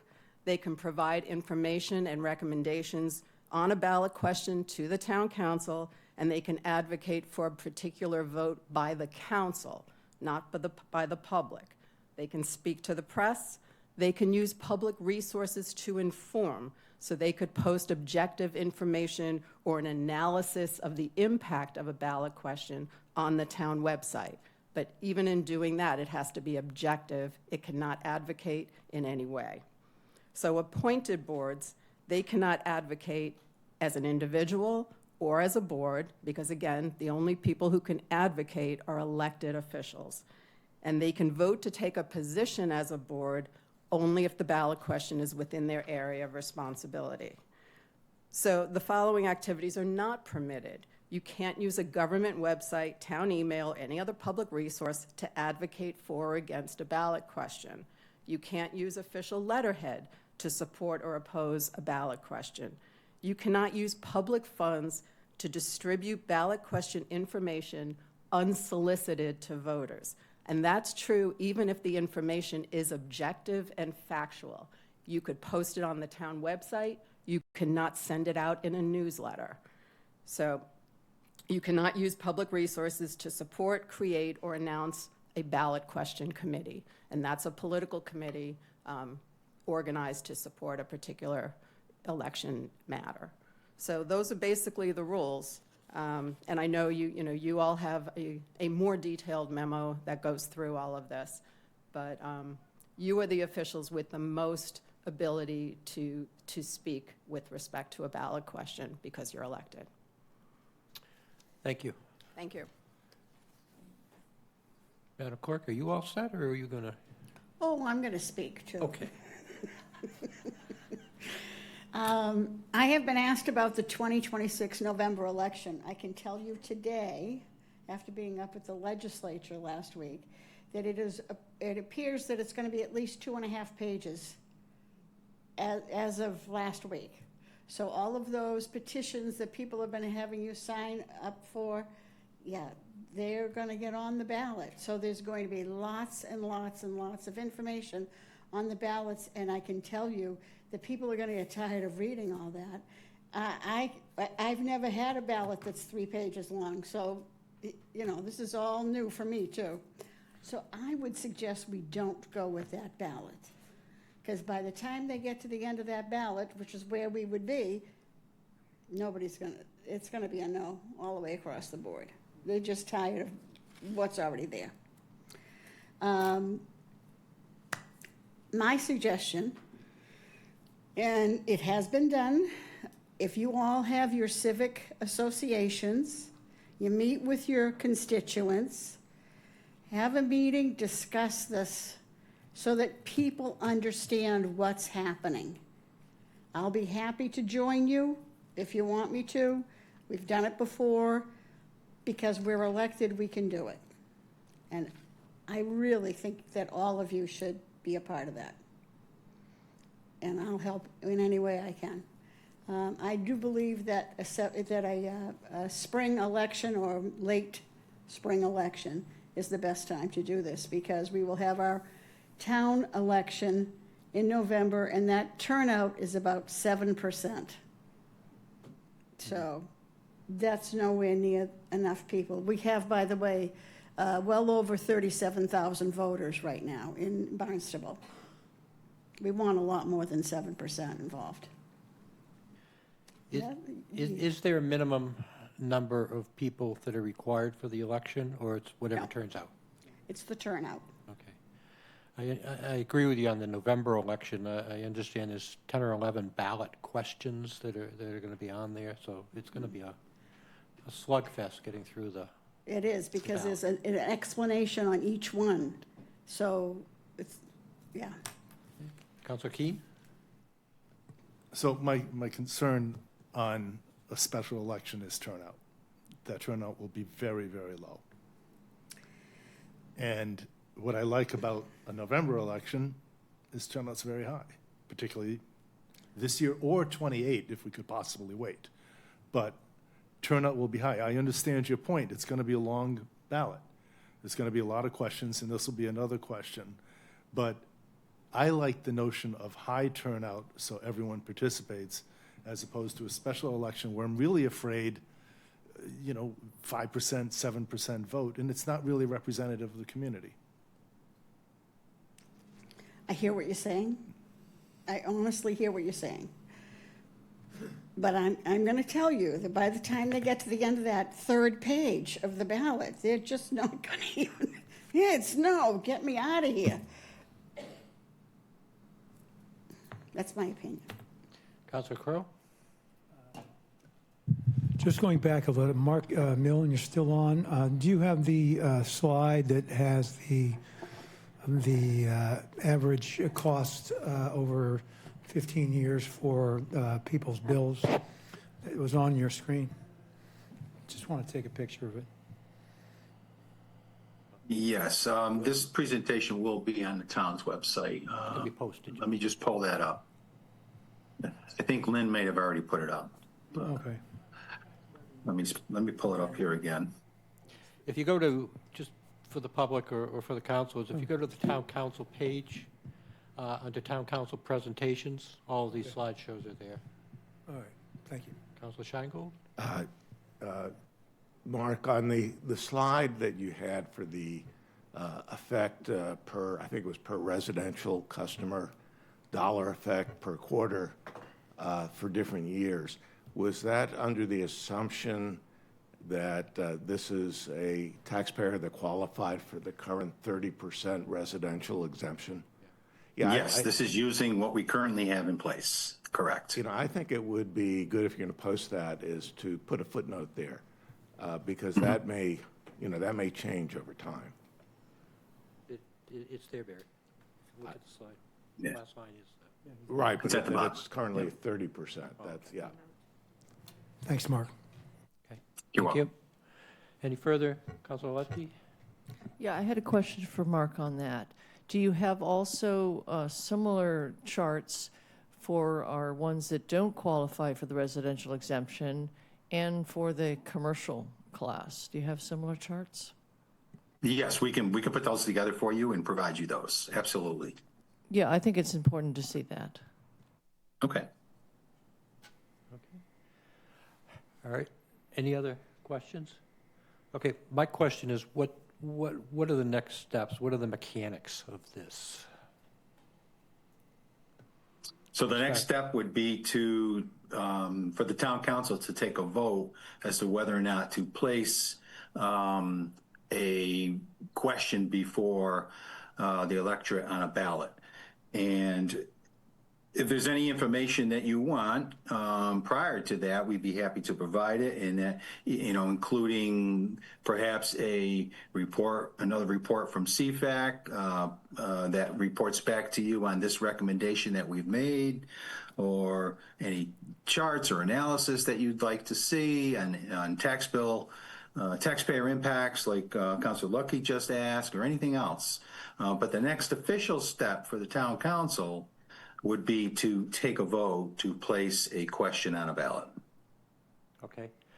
One additional question. One of the options was the WIF, the water infrastructure tax, which you were not recommending. What's the rationale for that?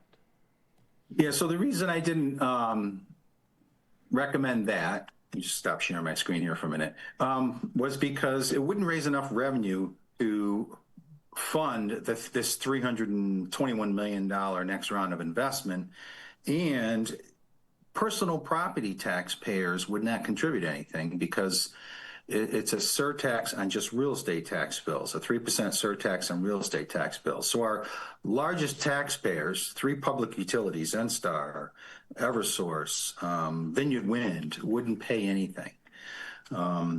And so for those are the main reasons. It wouldn't raise enough money, and it wouldn't spread the cost out to personal property taxpayers. Thank you. You're welcome. Anyone else? Councilor Lutke? Yeah, early in your presentation, you used what I would refer to as a euphemism. You call this a revenue enhancing tool. I think our residents are going to see right through this and say it's a tax. So I think we ought to be a little bit more honest about it as we move forward. I mean, to me, revenue enhancing tool is a really creepy name. Okay, yes, I hear what you're saying. I just took that right off of our Comprehensive Financial Advisory Committee's slide that they provided to you. It is, in fact, a tax. A debt exclusion is a tax levy increase, and that word tax is used at several points throughout my presentation. Councilor Lutke? Yeah, just to follow up. And when they did make that presentation, I mean, it's kind of humorous that they said, we've realized we need more money. Oh my goodness, we're going to tax people. I mean, it's really, it's not new revenue, some magical thing. We're taxing our people. So I think we have to be, I would say, brutally honest with folks if we have a chance of this succeeding. I think to be brutally honest, all revenue is tax. But any further discussion on my left? Okay. Well, thank you, Mark. Thank you, Karen. Thank you, Ian. And Thank you. we will discuss moving this forward. Thank you. Okay, what I would like to do is with the leave of the council, to take a couple of things out of order here. I think the airport appropriations, I think we'll have a healthy discussion on that. And I'd just like to make sure we get to these other things that have been posted first. So unless there's an objection, I would like to start with 2026-160, which is on page 22 to 24. And Councilor Levesque, could you read that in, please?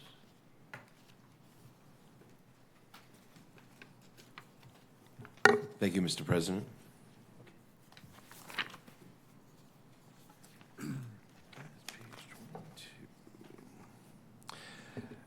This is old business, first reading, referred to as second reading on April 16, 2026, is item number 2026-160, order authorizing execution amendment of a concession license at the Hyannis Golf Course with a total term not to exceed 6 years as written. Second. Point Okay. of order? You Yes. just referred it to tonight. I don't understand that. I think it's written incorrectly. Maybe 22. Scrivener's error, maybe. Oh,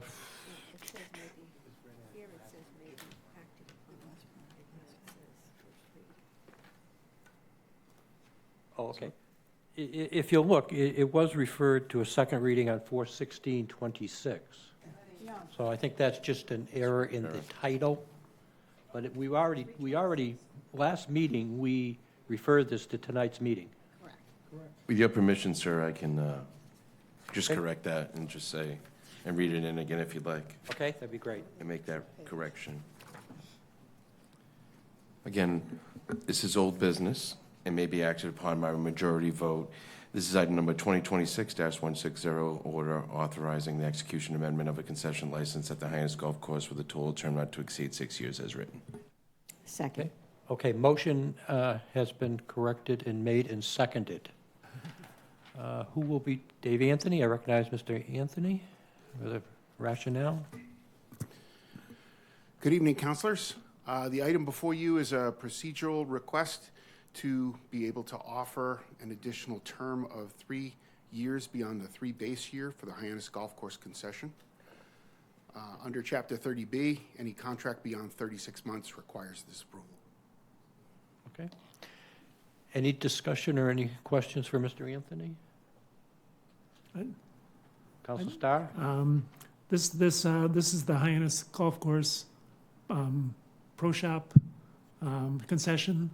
The pro shop is run by the town, actually. This is the restaurant concession, the bar, the beer cart, and the major function room that supports the golf tournaments that happen out there. Okay, and the building has been sort of unused for 3 years because of a pipe that broke. Many golfers have talked to me about when are we going to get a chance to get food and beer, and when is that going to get started? And I think this would help that move along. I think it's hard to run a business only looking 3 years ahead. So I think 6 years is reasonable. Thank you. Thank you. Dave, did you? I actually agree with the councilor's conclusion. When we advertised this, we anticipated that we would try to get someone in there for a longer term. This sets up the town so that if we are successful in the first 3 years, the second 3 years would allow that continuation. It does take a little while to build what they call a book of business for a function room. I think the first year will be a little sparse, it'll be a little lean, but by the time the third year comes, you start to be able to take events that'll happen 6, 9, 12 months in advance. If anyone's ever tried to book a wedding, sometimes you really have to plan ahead. And this really gives the concessionaire the opportunity, if they're successful at the 3 years, to be able to get an additional 3 years. Very good, thank you. Madam Clerk, I don't know if you noticed, but Councilor Crowe has left the dais. Thank you. Thank you, Mr. Anthony. Any further discussion? Seeing none, Madam Clerk? Oh, fantastic. Okay. Okay. Wow, I don't even know what to do without a roll call vote here. Huh? Good grief. All right. Okay. All in favor? Raise your hand. Aye. All opposed? Anyone opposed? Seeing no one? Thank you. Thank you very much. Okay. Councilor Crocker, if you could do 2026-161, please. Thank you, Mr. President. Under new business, item number 2026-161. This may be acted upon by a majority vote. Authorization to contract for and expend a fiscal year 2026 Community Compact Grant in the amount of $100,000 from the Commonwealth of Massachusetts Executive Office for Administration and Finance to assist with digital accessibility improvements as written. Second. Okay, motion made and seconded. I would recognize Jim Benoit, Director of Information Technology. Thank you. Jim Benoit, Director of IT. So the Commonwealth's Community Compact IT Grant Program is a competitive program focused on driving innovation and transformation at the local level through investments in technology. This round of grant funding gave priority to projects that will assist communities in complying with the Americans with Disabilities Act, Title II, Digital Accessibility Rule. This rule mandates that state and local government entities make their websites and other digital content accessible to people with disabilities by conforming to specific standards. The town was awarded a grant in the amount of $100,000 for this purpose. These grant funds will be used to purchase software and services to evaluate our accessibility of our digital content and assist with remediation. This grant funding will help to ensure that the town's digital content is accessible for all residents. Thank you. Thank you. Any questions for Mr. Benoit? I have one question a little bit off the subject, but has there been a problem with the town website as far as speed or access at all? Not that I've heard of, but we could definitely look into that. It seems like it takes quite a bit of time, maybe. For the last few days, it seems like it's take quite a bit of time to load when you click on a page or move back and forth and stuff. We'll take a look. Thank you.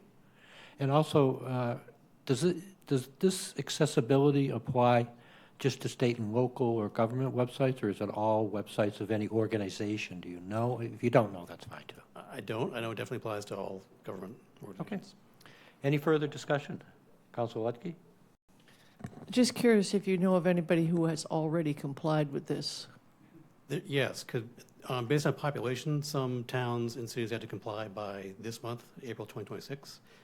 Us being under population of 50,000, we don't have to comply till April of 2027. So, Can you give me an example of a town that I could look at their website? I think Barnstable County might fall into that. Okay, thank you. Okay. Any further discussion? Seeing none? Okay. All in favor? Raise your eye. All opposed? Seeing none? Motion does pass. Councilor Keene, if you could do 2026-162, please. Certainly. This is new business that may be acted upon by a majority vote. 2026-162, authorization for contract for and expend funds from the Commonwealth of Massachusetts Executive Office of Housing and Livable Communities in the amount of $150,000 for the first-time homebuyer assistance program. Okay. Do I have a second? Motion has been made and seconded. Mr. Kupfer. Good evening, Jim Kupfer, Director of Planning and Development. The town of Barnstable has been awarded $150,000 in funding from the Massachusetts Executive Office of Housing and Livable Communities to support the creation and implementation of a first-time home buyer assistance program. This comes through our state rep, Kip Diggs, and his hard work through an earmark at the state. This program is intended to expand access to home ownership for low and moderate income households by providing financial assistance for the purchase of a primary residence here in the town of Barnstable. No impact in the town's general fund, 100% grant funded. Okay, thank you. Any discussion? Councilor Lutke? Jim, who is the third party that's administering this? And I see they take a $6,000 cut out of it for their own costs. We are putting out a request for proposals for that. You can't do it yourself? We We could, can't but do that it through- administrative cost would be significantly higher. Through We the would- Affordable Housing Trust? We have an Affordable Housing Trust. It couldn't be funneled through there? This is going to involve a lot of financial evaluation. We don't have anyone on staff that runs a first-time homebuyer program. So there are entities out there. Yarmouth has a Ready Renters program. There's are many entities that would take on this. So the thought is not reinventing a program, but infusing a program so that we can use more dollars towards the first-time homebuyers as opposed to paying more for administrative costs. This would just be for Barnstable residents? For Barnstable residents. Who do you expect will respond to the RFP? Barnstable residents. Oh, sorry, excuse me, RFP. I'm not certain. We do know of a few entities that do this program. I don't want to ruin a request for proposals process. So we'll put that out there and see who bids on it. Why would Yarmouth have a program established? Do they get this quite frequently? They have a very specific program, not exactly this program, but they have a housing program that assists renters, and they had at one time a first-time home buyers. They don't have, I don't believe, financial assistance for that at this time. But they do have a housing program set up there by one individual that runs that, and it has been for some time. And she actually is assisting many of the communities across the Cape with that, and we take advantage of that. We actually just put out a notice fairly recently for some new units in Barnstable that are going out that they're assisting us with. Okay, thank you. Any further discussion on my right? Councilor Levesque? Thank you, President Tamish. Jim, I just want to compliment you on the fact of how you approach this. Being the fact, and I think the term that's most important for us to see is that this is based on an earmark. It's not a renewing fund every year. So if we start this program and we fund it ourselves, who knows if the money's going to be there next year? Mm-hmm. So this is a brand new thing, which honestly is kind of limited. You know, it's a nice idea, but with no actual funding that's going to be bringing this on from year to year, I think this is the right approach. I mean, you don't say no to $150,000. That could help some of our residents, just like anything else. However, I think that needs to be recognized in the fact that this is not a reoccurring stream of funding that's going to necessarily be guaranteed to be every year. So to move cautiously and do that RFP is wise for the taxpayer and resident. Thank you. Thank you. Along those lines, Jim, there's a pretty tight schedule here. Yeah. All funds must be expended, so they'd actually have to be dispersed and expended by the parties, or just encumbered, so to speak. So we're working with the state on that. At this time, it is by the end of the fiscal year. We're working hard to get that through. You know, we've been working with the state for several months now to get to this point. So, okay, you know, working hard to make that money work for us. All right, thank you. Any further discussion? Seeing none, all in favor, please indicate by saying aye. Aye. Anyone opposed? Seeing one, the motion does pass. Councilor Sheingold, if you could do 2026-163, please. Sure. This is new business, may be acted upon by majority vote. It's item 2026-163, authorization to contract for and expend the fiscal year 2026 grant from the Commonwealth of Massachusetts Department of Environmental Protection, Bureau of Waste Site Cleanup in the amount of $20,000 for the purpose of technical review and public engagement of disposal site cleanup response actions at the Barnstable County Fire and Rescue Training Academy disposal site. Second. Okay, motion has been seconded. Mr. Steen. Good evening. So on behalf of Dr. Daniel Santos, who successfully defended his dissertation this afternoon for his PhD, a man that we lovingly call Doc Santos, my name is Rob Steen, and I'm here to present this. The Commonwealth of the Massachusetts Department of Environmental Protection Bureau of Waste Site Cleanup administers a technical assistance grant to assist municipalities with funding for outside expert advice and educational outreach related to assisting and cleaning up activities at disposal sites in the communities. The Barnstable County Fire and Rescue Training Academy PFAS cleanup site is located within the town of Barnstable. The town applied for and was awarded the $20,000 grant to assist with the interpretation and presentation of cleanup activities at the Barnstable County Fire and Rescue Training Academy. Effectively, the Barnstable County is responsible for the cleanup in the disposal site and disseminate information to the town.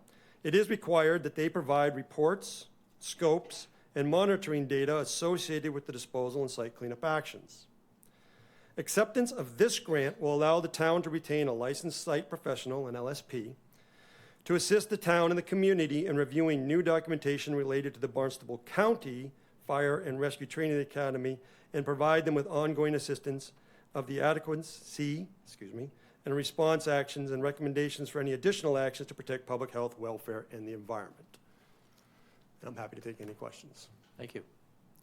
Just Councilor Keene? a quick question. So this is not to clean up at all. This is just to provide information to folks about what's being done. So what happens is the Barnstable County is responsible, and they have a consultant that is working with them to do the cleanup. We want to hire, and this money will go towards helping hire our licensed site professional to sort of watch what they're doing and monitor what they're doing and making sure that what they're doing is in the best interest of the town of Barnstable as we go forward. Got it. Thank you. Yep. Councilor Ledke?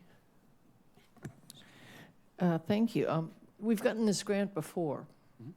Yes, ma'am. What have we done with it before? And what do we, I remember this because it came out and there was a group of citizens who got the other, partner grant of this, and they looked at the airport. So this has been an ongoing process. Right, can you just tell us what you've done and what you're going to do going forward with the grant? So this has been part of an ongoing process. The LSP that we are hiring to do this is the LSP that we have had on staff. The grant in the past has helped pay for that LSP as well. So this is a continuation of what's been happening. You can't give any details on what has happened, what you've accomplished with the grant money so far? I'm not off the top of my head. I can certainly get that for you. Okay, thank you. Vice President Clark? Thank you very much, President Tamish. If you would please, Mr. Steen, tell us, what does it mean to assist with interpretation? When I read that, I thought that was an unfortunate way of saying that. Effectively, what the LSP is doing is GZA is the county's consultant. And they are working the site and dealing with the issues of the site. Our LSP is a person that is trained in these issues, that is monitoring what they are doing.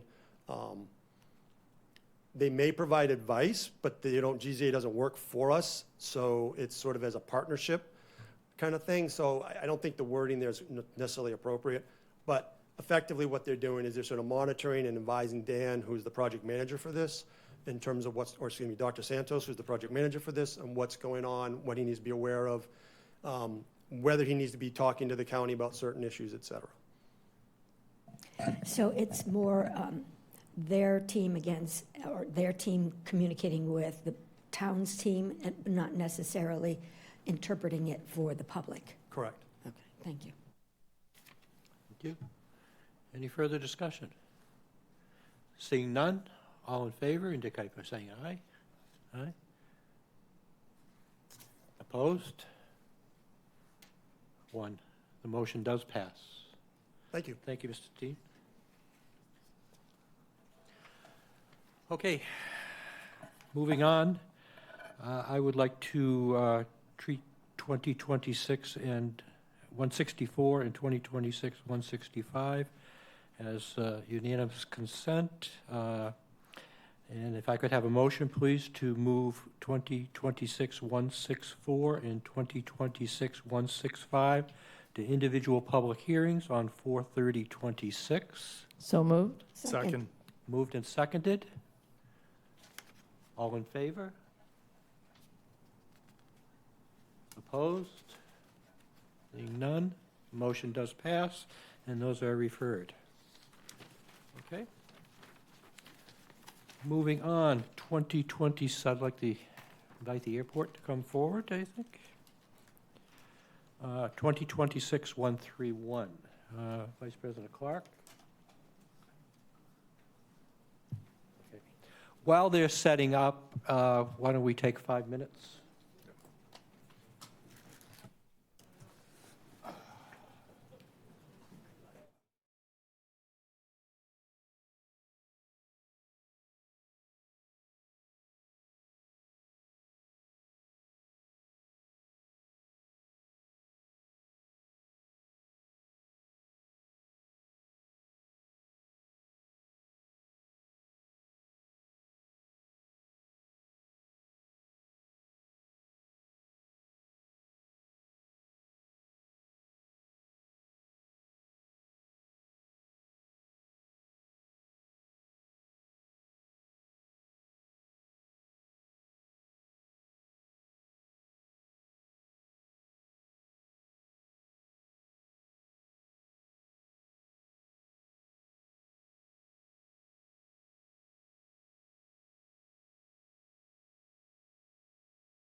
If councilors could take their seats, please.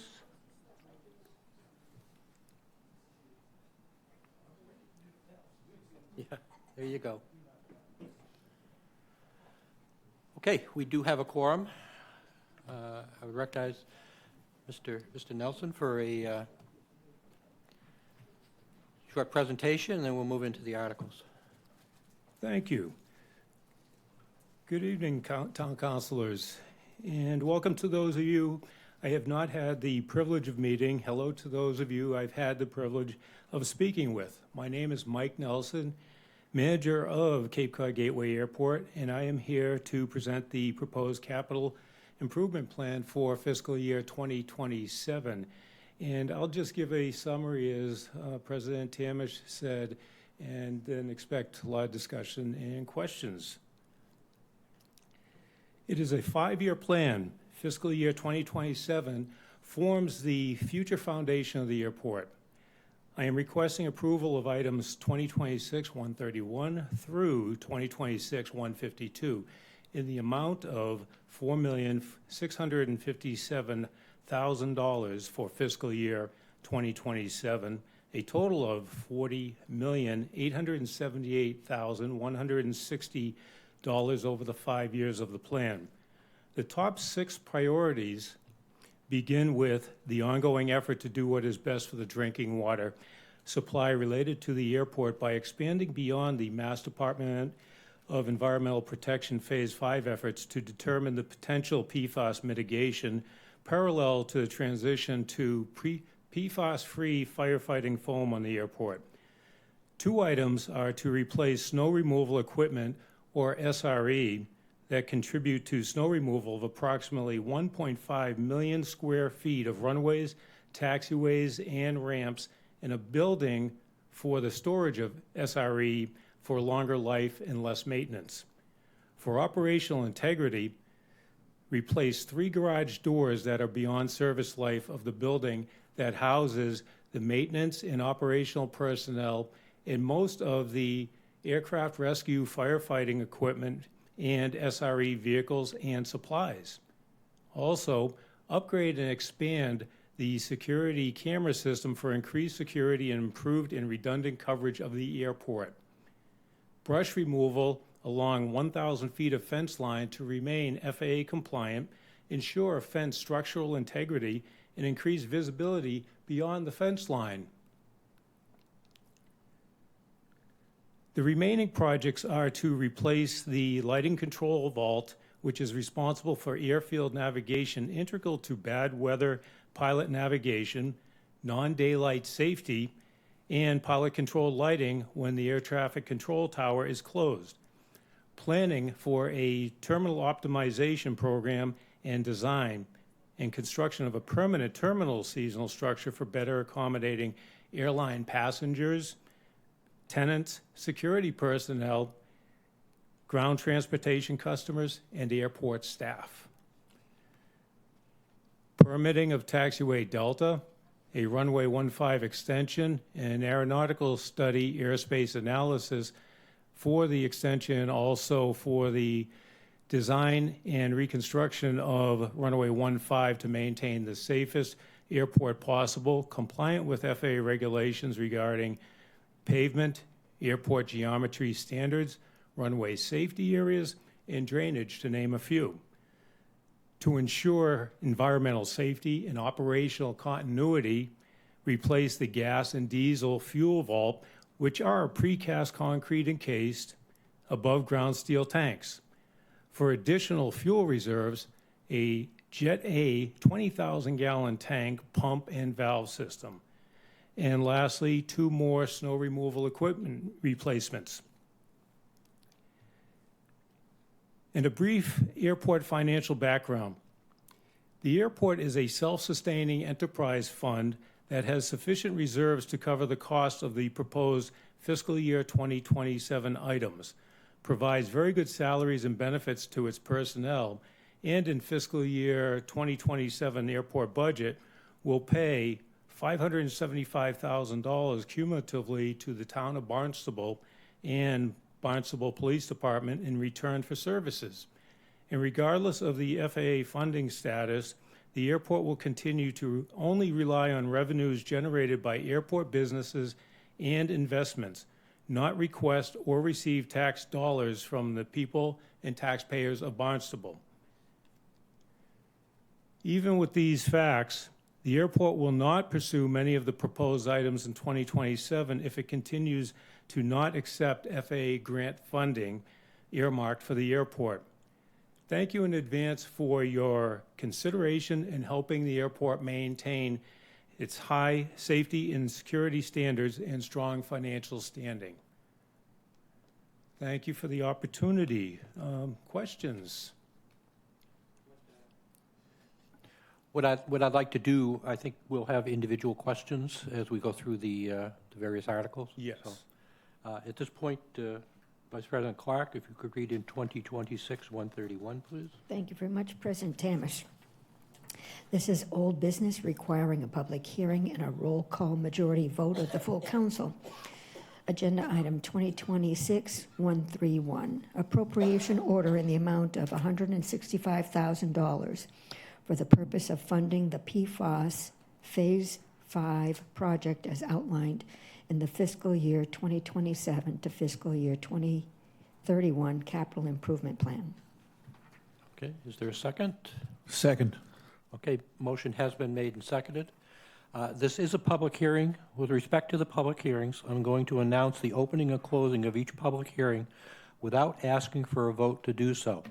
However, if any counselor objects at any time, then a vote will be taken to open and close the public hearing. If there is no objection, I will open the public hearing at this time. We have heard from Director Nelson as far as a brief rationale goes. I didn't know if you wanted anything you wanted to add, or we'll hear from the public, and then the council will have a chance to ask you questions. So That'd be great. If you'd like, I'd give a project justification and impact of denial. Sure. Excellent. So for project justification, the total project includes I'm sorry, I'm on the wrong one. Well, this one's an easier one anyways. Project justification is just to ensure that we're complying with Mass DEP Phase 5 requirements and making sure the mitigation for any potential future PFAS problems associated with the airport are handled responsibly and as best to our ability for the drinking water supply impacted by the airport. Okay, thank you. You're welcome. Is there anyone from the public who would like to be heard on this matter? Seeing no one here. Lynn, is there anyone online? Seeing no one. Council discussion. Councilor Ledke. Thank you. Mike, can you give me some more information? We just heard about that grant that the DPW got. And these grants have been going on for a couple years now. And normally the DPW looks at the county and the citizens group looks at the airport. And I don't know, I want you to answer. Are there any of these efforts towards the testing that is now going on outside the airport? Is that going to be included in this? Is that part of this? And also the evaluation of the permeable reactive barrier, is that part of this? So right now, what we've been doing is collaborating with the Town of Barnstable DPW and the Barnstable County LSP, also GZA.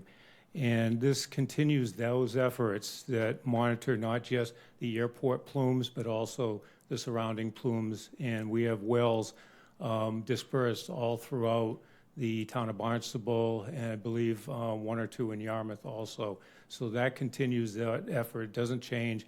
It's a comprehensive effort so that we are taking into account any potential impact that we've had on the drinking water, and also reference the permeable barrier is also to assess with the groundwater modeling especially if that will be an effective solution. And if that is seen to be and demonstrated to be a responsible solution that will not cause other problems that are going to be detrimental to the water supply, then we would move forward with that in the future. And also, it's something where the permeable barrier, as I understand it, for the Fire Training Academy, that's something that's going to require maintenance periodically. It might be 10 years, might be 15 years. They're not sure. The permeable barrier that the LSP for the airport is currently working on in Truro is something that it seems initially like it's having very good success and does not require the maintenance that the other one would, that the Fire Training Academy has been using at this time.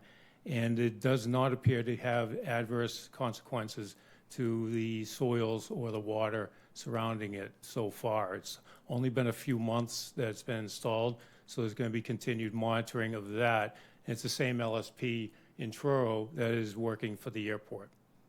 Yes. Yeah, just to follow up, I'm glad to hear you say that, Mike. It's really important to work collaboratively with the county. I know you have your annual meeting, usually was November, December-ish. I think it was January-ish this year. In previous years, you've had it, again, collaboratively with the county, and you had a standalone meeting. I would hope that you'd go back to the collaborative approach, because all of your plumes are merged, and I think if we're really going to tackle this thing, we need to tackle it together. So I like your comments you've made that you're working towards that, and hope we can count on that if we provide this funding, that we're going to continue in a collaborative way with the county.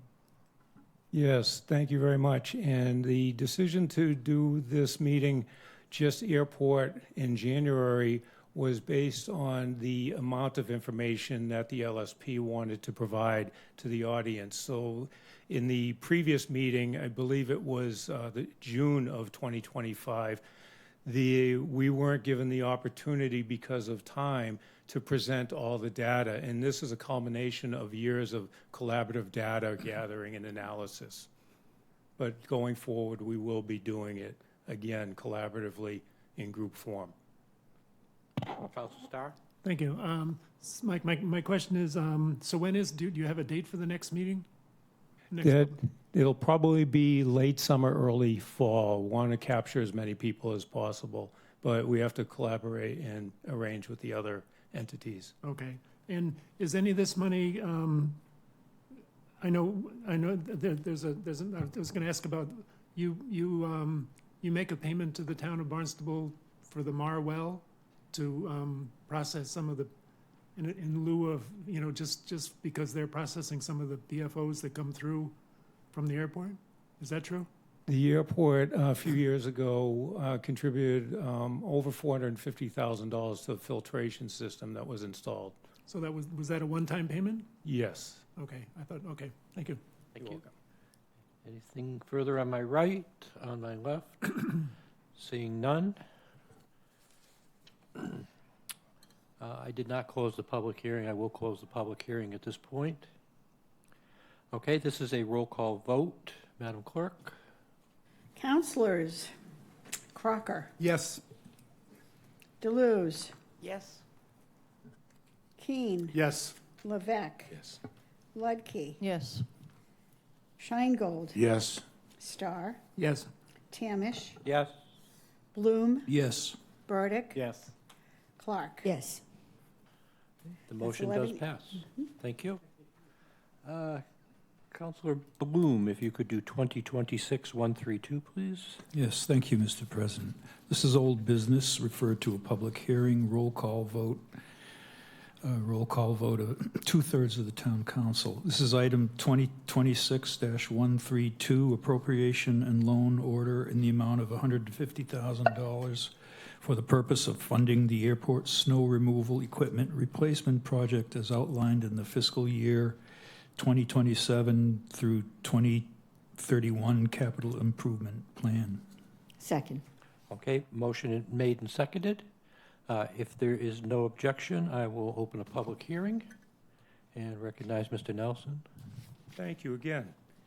And this is required, in fact, on the picture, it's called a skid steer in the description, but if you're not familiar with skid steer term, it's a bobcat type that is very agile and has a lot of different abilities, and it's used to help with snow removal and really used year-round for landscaping also, and in the snow removal, especially with tight areas and the runway, taxiway signs, and around our gate, around our security fences, things like that, to enable us to move a lot of snow relatively quickly. And as you can see in the picture, it's a bit beat up and past its service life. So the reason for the request here is to replace this piece of equipment to modernize it and give us more reliability and integrity. Thank you. You're welcome. Is there anyone from the public who would like to be heard on this matter? Seeing no one, is there anyone online? Seeing no one, okay. At this point, I will close the public hearing and open it for council discussion. Councilor Clark? Thank you very much, President Tamish. Just curious, Mr. Nelson, what happens to the old vehicle? It gets dispositioned. I'm not sure how. I've been here about a year and I'm learning a ton every day.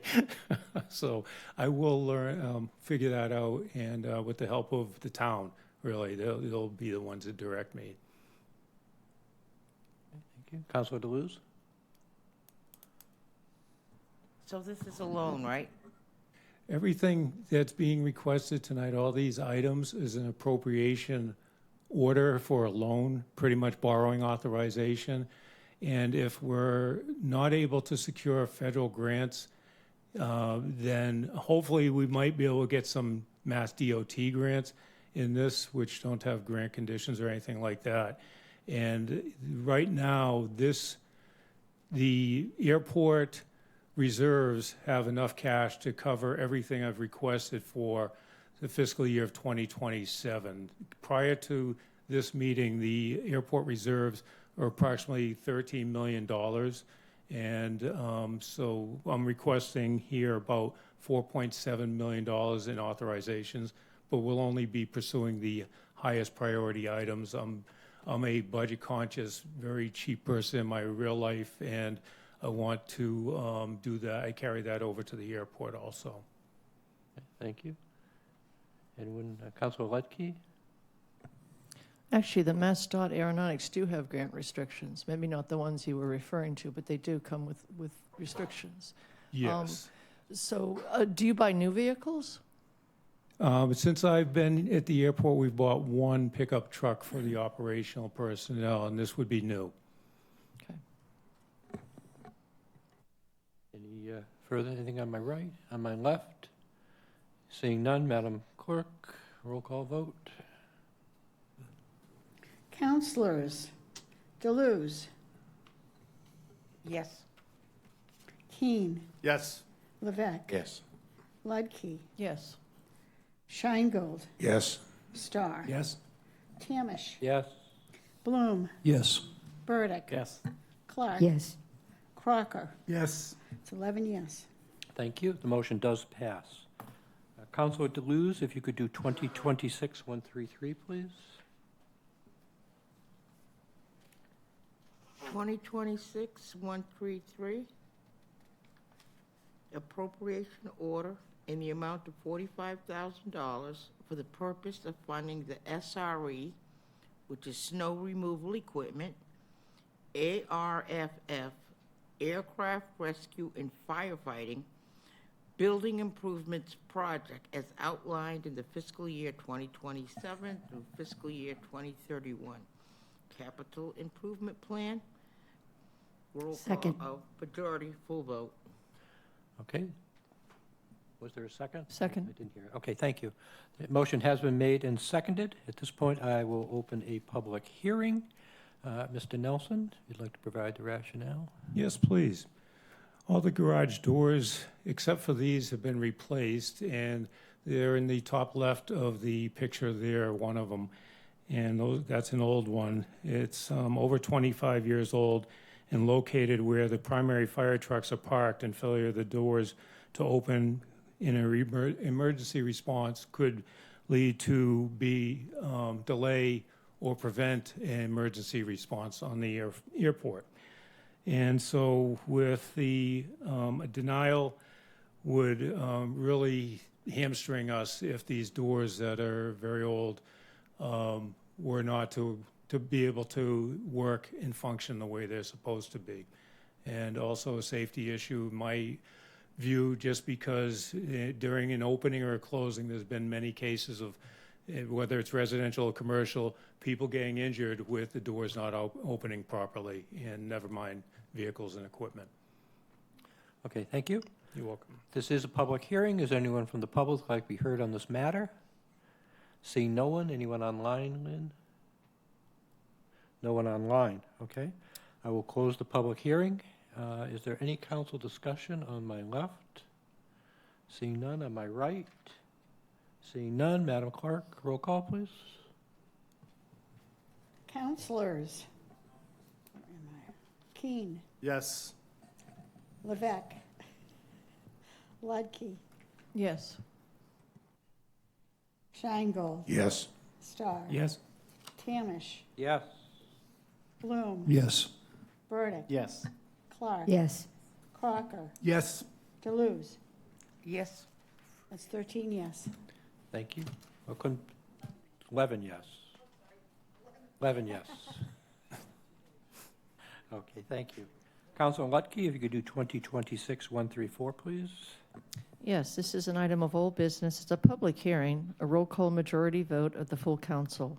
Item 2026-134, appropriation ordering the amount of $90,000 for the purpose of funding the airport's security camera system and server upgrade and expansion project as outlined in the fiscal year 2027, fiscal year 2031 capital improvement plan. Second. Thank you. Mr. Nelson. Thank you again. And the existing camera system comprises 3 different camera systems and multiple servers that don't communicate with each other. And not all areas of the airport requiring surveillance have a camera. The upgrade and expansion will consolidate the security cameras onto one computer platform and provide coverage for the airport's areas requiring coverage. And to deny this would not allow the airport to be in full compliance and also have holes in our security as far as being able to monitor the airport and activities, especially around the secure areas and security fences. Okay, thank you. You're welcome. This is a public hearing. Is there anyone from the public who would like to be heard on this matter? Mr. Barron? Yes, please.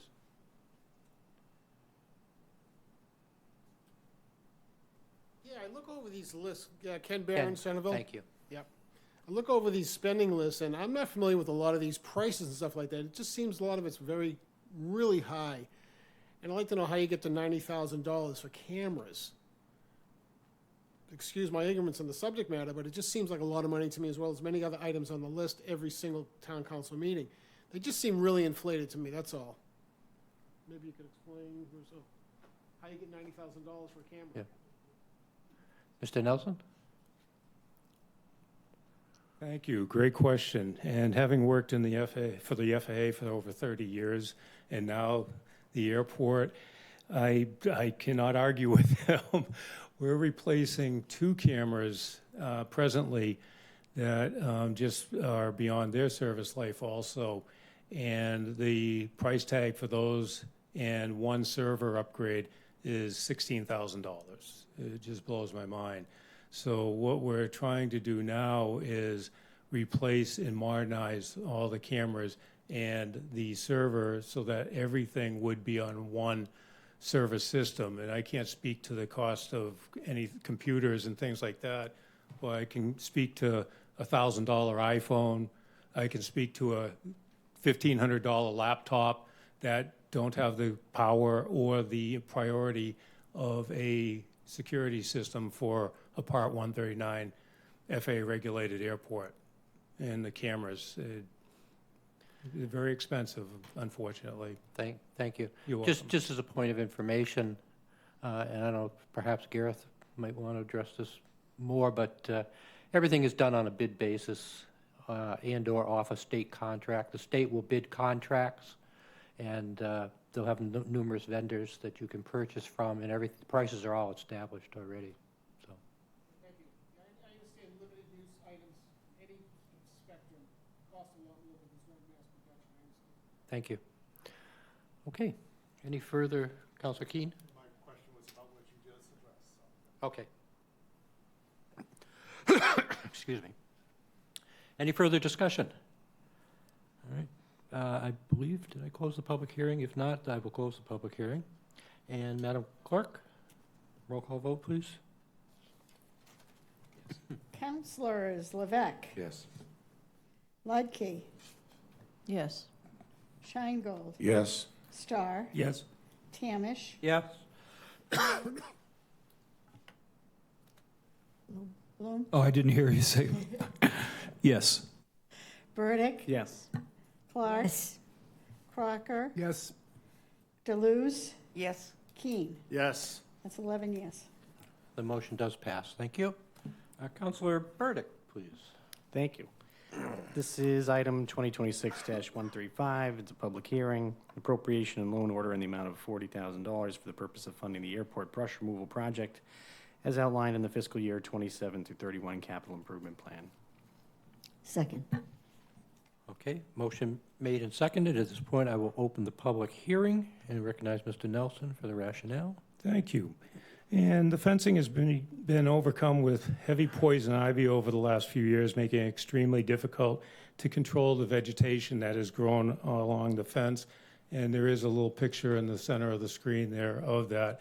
And it's just become very dense. And for us as an airport, we're not equipped to remove that type of dense poison ivy, especially along 1,000 feet of it without danger to our personnel. So the need is to maintain the structural integrity of the fence and also visibility past the fence line is to remove it. Thank you. Thank you. Is there anyone, this is a public hearing, is there anyone from the public that would like to be heard on this matter? Seeing no one? No one online? Okay. I will close the public hearing. Council discussion. Councilor Deleuze. Yeah, there's a young woman who has a herd of goats who love poison ivy, and you could probably look her up online. It's Go Green Goats Cape Cod or something like that. They'll be fed, your poison ivy will be gone, and it won't cost you $40,000. Just saying, it's just a natural way to do it, and you help out a community member somewhere that's trying to make a living. No, I appreciate that. Thank you. And I have a daughter-in-law that has goats, and I asked her about it, and I also asked security about it, and I'm not sure under federal regulations we're allowed to do that, unfortunately. Just a thought. Yes, but I will follow up on that. Thank you. Councilor Ledke. We did not coordinate this in advance. I was going to ask exactly the same question as Councilor Deleuze. Years ago, I was stationed at Lodges Field in the Azores, which was a Portuguese air base. The Portuguese base commander kept his cows at the side of the runway, and they kept all of the grass down. And it was a nice arrangement, and nobody ever hit a cow. And I think these goats, I think it's a great idea. I hope it becomes part of your procurement, or perhaps look at it. You mentioned security, but it's not a bad idea at all. It would be a nice way to do it. Thank you. Oh, thank you. I'd love to. Okay, thank you. Any further discussion? Seeing none, Madam Clerk.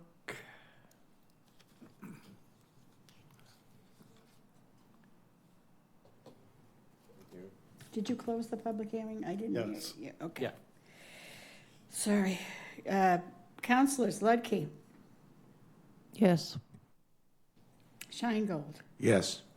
Starr, Yes. Tamish, Yes.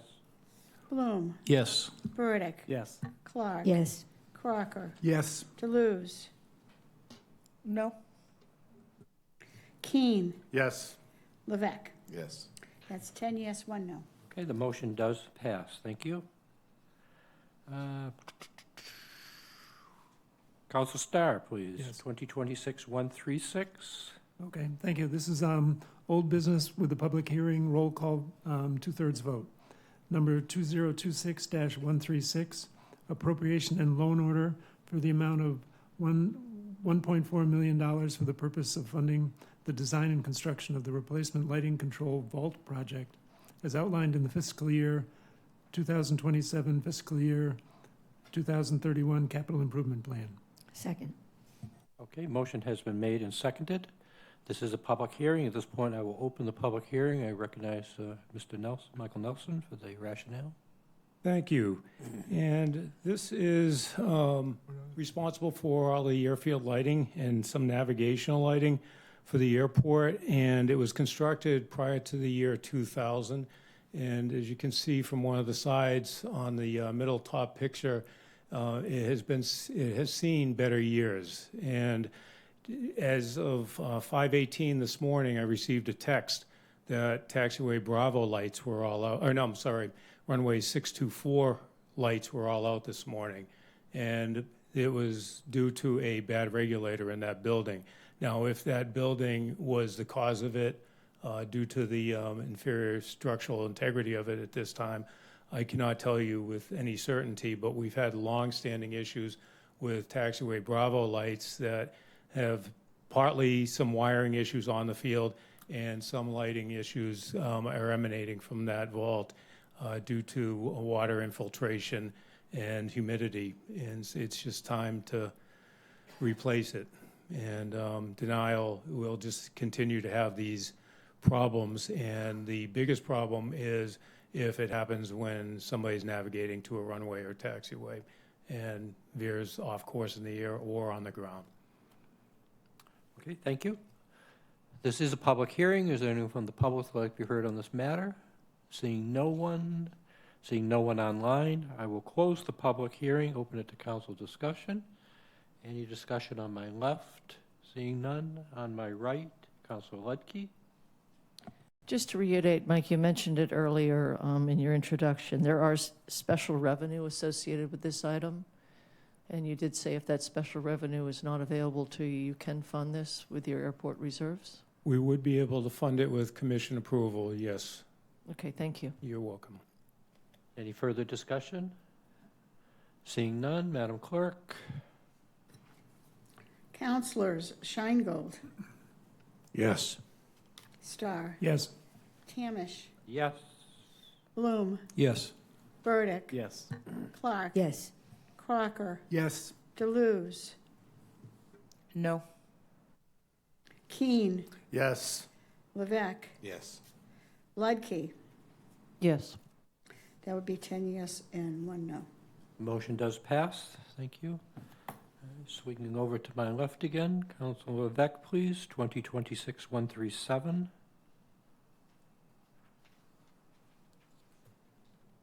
Thank you, Mr. President. This is old business, public hearing, roll call, 2/3 majority vote. The item number is 2026-137, appropriation loan order in the amount of $800,000 for the purpose of funding the planning phase of the terminal optimization program project as outlined in fiscal year 2027, fiscal year 2031 capital improvement plan as written. Second.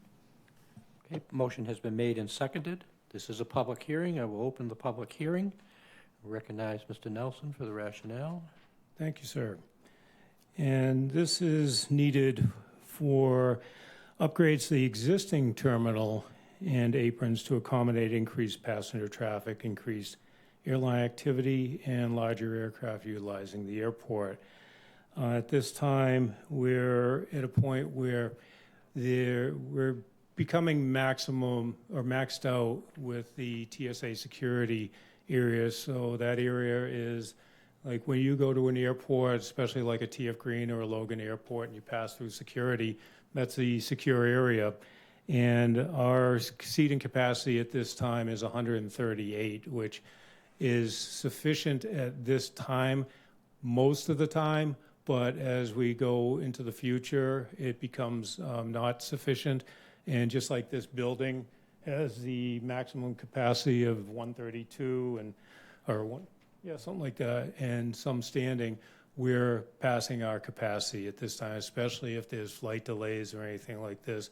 So this would enhance our ability to handle at all times the crowds that might be presented, and also for when there are multiple delays due to weather or other problems in the national airspace system, and there's a couple of different planes requiring to hold their people, we'd be able to hold them without making them leave TSA and then rescreen them after that. Thank you. Thank you. You're welcome. This is a public hearing. Is there anyone here in the room that would like to be heard on this matter? Seeing no one online, I will close the public hearing and open it for council discussion. Any discussion on my left? Seeing none, on my right, Councilor Ledke. Thank you. Mike, I know you guys put up that tent last year, which would help with this issue here. Can you describe how the tent was used, how frequently it was used? And because and great question, the tent was something I inherited and made sure that it was put up per directive, and it was used really no more than 3 times last year, because we had very ideal weather, fortunately, for last year, so there were very few delays, with the exception of going into John F. Kennedy, and the delays for John F. Kennedy did not impact us because JetBlue was the only airline flying into there last year, and their flight didn't leave until after 5 o'clock. All the American flights, fortunately, were never delayed into that time frame, allowing just that one airline in that one aircraft to be able to accommodate their passengers sometimes past 10 o'clock at night in that room. Okay, thank you. You're welcome. I'll just make an overarching comment. Mike, I've been the liaison to the Airport Commission. I've watched since before when you kind of volunteered to come in and help out, and you're incredible. I'm so impressed with your performance. However, at this point in your budget, I think I'm going to have to start parting ways with some of these recommendations. I think this is a good example. You have that tent, it's been sitting there, rarely used. I know you did look at a new airline, JSX. It's not going to happen. They do not require TSA screening. I'm not sure who else would come here. I know on Nantucket, and I don't know the Vineyard as well, but the heavy iron has been on Nantucket. I mean, Delta, American, they're all over there. Yeah. And you've just gotten JetBlue and American here. So, and I see the preponderance of the funding here is the special revenue. You're contributing very little to this. I don't think we need to do this at this time, so I'm not going to support it. Thank you. You're welcome. Can I just add to that? Sure. Please. So the tent is going to be coming up in the May meeting. It's a extravagant cost to the airport, and I'm going to, in the process of studying, to take it down at this time to alleviate that burden for the revenue and expenses in the bottom line, really. So thank you. And thank you for that. That, again, is an indication of the spectacular job you're doing. Absolutely. Thank you. Any further discussion? Seeing none, Madam Clerk. Councilors Starr, Yes. Tamish, Yes. Bloom, Yes. Burdick, Yes. Clark, Yes. Crocker, Yes. Deleuze, No. Keene, Yes. Levesque, Yes. Ludke, No. and Scheingold. Yes. So that's 9 yes, 2 no. The motion does pass. Councilor Crocker, please. 2026-138. Thanks, Mr. President. Under old business, item number 2026-138, appropriation and loan order in the amount of $200,000 for the purpose of funding the design and construction of a seasonal structure for the terminal building project as outlined in the fiscal year 2027 through 2031 capital improvement plan, subject to a 2/3 roll call vote, as written. Second. Motion has been made and seconded. At this point, I will open the public hearing. I recognize Mr. Nelson for the rationale. Thank you. And this is very related to the previous item of the terminal optimization, whereas the terminal optimization does go beyond the TSA security area to find efficiencies throughout and maybe move the security area. This one specifically targets the TSA security area in what is now the tent. It's instead of having this rental thing we have on the airport, this would be just a permanent structure. And the rationale for it is to take advantage of the bipartisan infrastructure law bill. And so this one really is, as Councilor Ludke pointed out a little while ago, this is not airport reserves type or airport money. This is literally grant money that expires in fiscal year 2028. And if we take advantage of it, that's great. But in all honesty, I believe that we have to take a serious overarching look at the entire terminal, and it would have to be incorporated in that look. So the schedule would be very, very tight for us to be able to do that and be able to say, okay, we're going to do this, and how do we integrate it into the entire scheme of the terminal? It's admittedly a hard, challenging project. Okay, thank you. Any further discussion? Councilor Ludke? Yeah, again, I'll note in the out years, it's almost $5 million in special revenue. That's a lot. Yes. For a seasonal airport. I really question spending this amount of money when those obligations, should things happen, fall on the town of Barnstable and the residents of the town of Barnstable. Again, this is a seasonal airport which serves very few of our residents. You know, we're talking about a tax override, and I'm very uncomfortable with this kind of money spent on this, so I won't support this item either. Just to clarify, this is not from tax money, correct? This is from No, the airport reserves? No, this is reserves. We don't use tax money. 100% of our money we spend, if it's not grant money from the state or the FAA or the government, is from airport revenue. Okay, thank you for You're that clarification. Anyone on my left? Seeing no one? Madam Clerk? Councilors Tamish, Yes. Bloom, Yes. Burdick, Yes. Clark, Yes. Crocker, Yes. Deleuze, Yes. Keene, Yes. Levesque. Yes. Ludke, No. Scheingold, Yes. Starr. Yes. That's 10 yes, 1 no. Okay, the motion does pass. Moving on, Councilor Keene, if you could do 2026-139, please. Of course, thank you. This is old business, public hearing, roll call, 2/3 vote. Item number 2026-139, an appropriation and loan order in the amount of $65,000 for the purpose of funding the permitting for Taxiway D and Runway 1533 extension project as outlined in the fiscal year 2027, fiscal year 2031 capital improvement plan. Second. Okay, motion has been made and seconded. This is a public hearing. At this point, I will open the public hearing, and I recognize Mr. Nelson for the rationale. Thank you. And these two projects include the Runway 15, Runway 33 extension proposal and a realignment of Taxiway Delta to meet federal design standards. And ironically, I was on a design committee years ago in the FAA at Logan Airport, and it was what they termed back then a geometry meeting. And so they wanted all taxiways to run parallel to runways and or perpendicular to runways. No 90-degree turn. I mean, no 40-degree turns, no 30-degree turns, which Taxiway Delta is.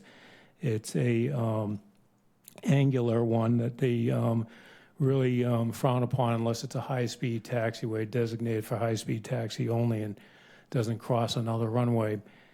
And so and also, this would also help with the drainage around taxiway delta, because the FAA design standards want to make sure that there's no puddling introduced adjacent to taxiways or runways for safety. And this would also, the runway 15 extension for transparency would bring the runway to over 6,000 feet. Okay, thank you. You're welcome. Is there anyone from the public who would like to be heard on this matter? Seeing no one, anyone online? I see no one online. At this point, I will close the public hearing. Council discussion. Anyone on my left? On my right? Councilor Bloom. Yes, I'm all for the improvements that you put forth, for the for the airport. Anything that will promote the safety, modernization of equipment, repairing, but I'm leery of an extension. So I'm trying to parse this out here with regard to the taxiway and the extension of the runway. Do you need the taxiway? If you didn't have an extension, would you need the taxiway? Yes, we'd still need to reconfigure taxiway delta. And that's a problem that I have, because I don't want to say no to that, but I'd feel like I must say no to the extension. Can you help me out here? This is one of these things that I want to take responsibility for, it because I'm sitting in the chair right now. And it was inherited, and as far as the logic of it, it made sense, because the extension of taxiway delta would also provide a new run-up area down towards the northwest end of runway 1533. And because right now the run-up pad is down in a little hollow off of taxiway Echo, and remove that. So the way it was presented to me when I first arrived a little over a year ago was this combination, and it does have in the master plan logic, and that was the desire of the airport to extend the runway also, so that's why they were designed in concert with each other. You're welcome. Thank you. Councilor Shine. Yeah, so what's driving the proposal to extend the runway? The driving is to try to increase airline activity at the airport, especially the feedback that I've received, and first, second, and third person is there is a segment of people that want to be able to fly from Hyannis to Florida. And 6,000 feet's the magic number. Okay, is that driven by the airlines, or is that driven by customers? It's a little of both, but with airlines, to Councilor Ludke's point earlier, you don't know. JSX, we thought was going to be here, and this summer, this season, and due to whatever circumstances, they're not going to be here. So we can put in anything we want to attract an airline, but the only reason they're going to come here is because their models dictate to them that they're going to make money out of whatever airport they're going to service. But in order to go to Kennedy Airport in New York, you don't need to extend the runway, is that it?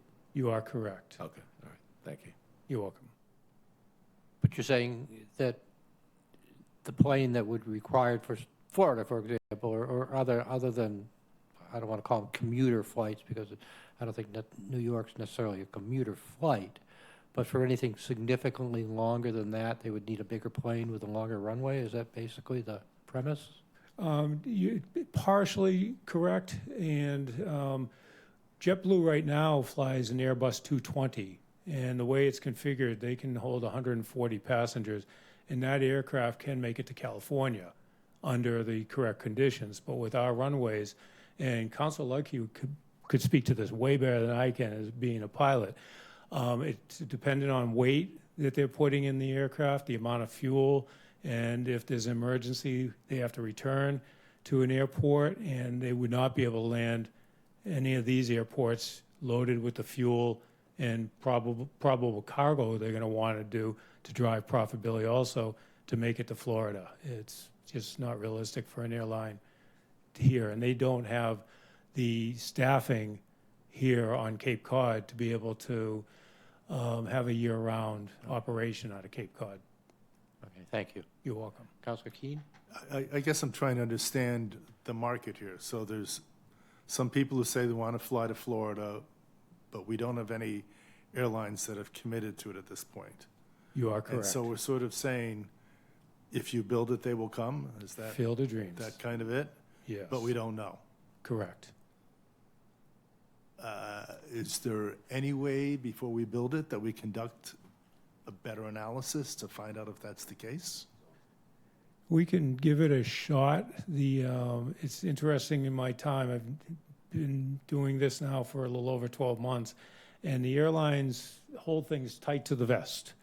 And I just received the airline schedules respectively within the last 7 to 8 days, even though they committed to coming here, during the winter and late fall. But it's one of those things where I've been told, we'll have to talk to our network people and get it back to you. And I posed the question last summer after developing a relationship with one of the airlines, and I have not heard back.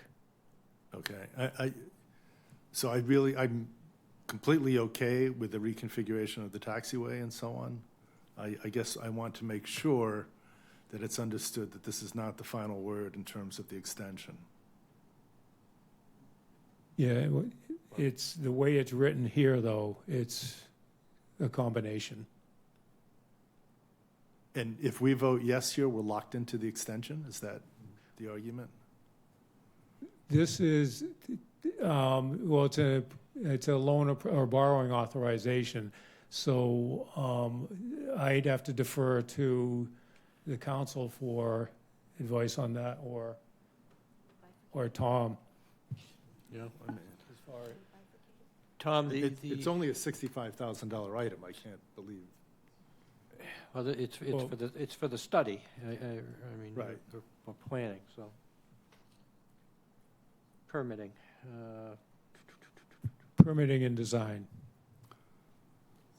And so this permitting and design includes the extension? Well, the extension,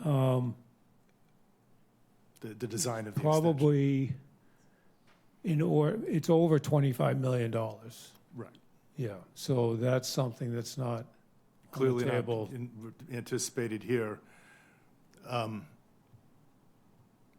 Again, I'm at this amount of money, I'm fine voting yes for this. I think I share the concerns that I've heard from a number of other people that before we spend $25 million, we're going to need to have some greater certainty about what we're getting for that. Yeah, and in that conversation about is it going to come out of airport reserves or anything like that? I can't. No, federal funding grants, what typically happens is on a project like this, the federal government will grant you 90% of the cost, and Mass DOT another 5%. So the airport would be 5% of what that is. So to 1.25 million would go from the airport reserves for a project like this.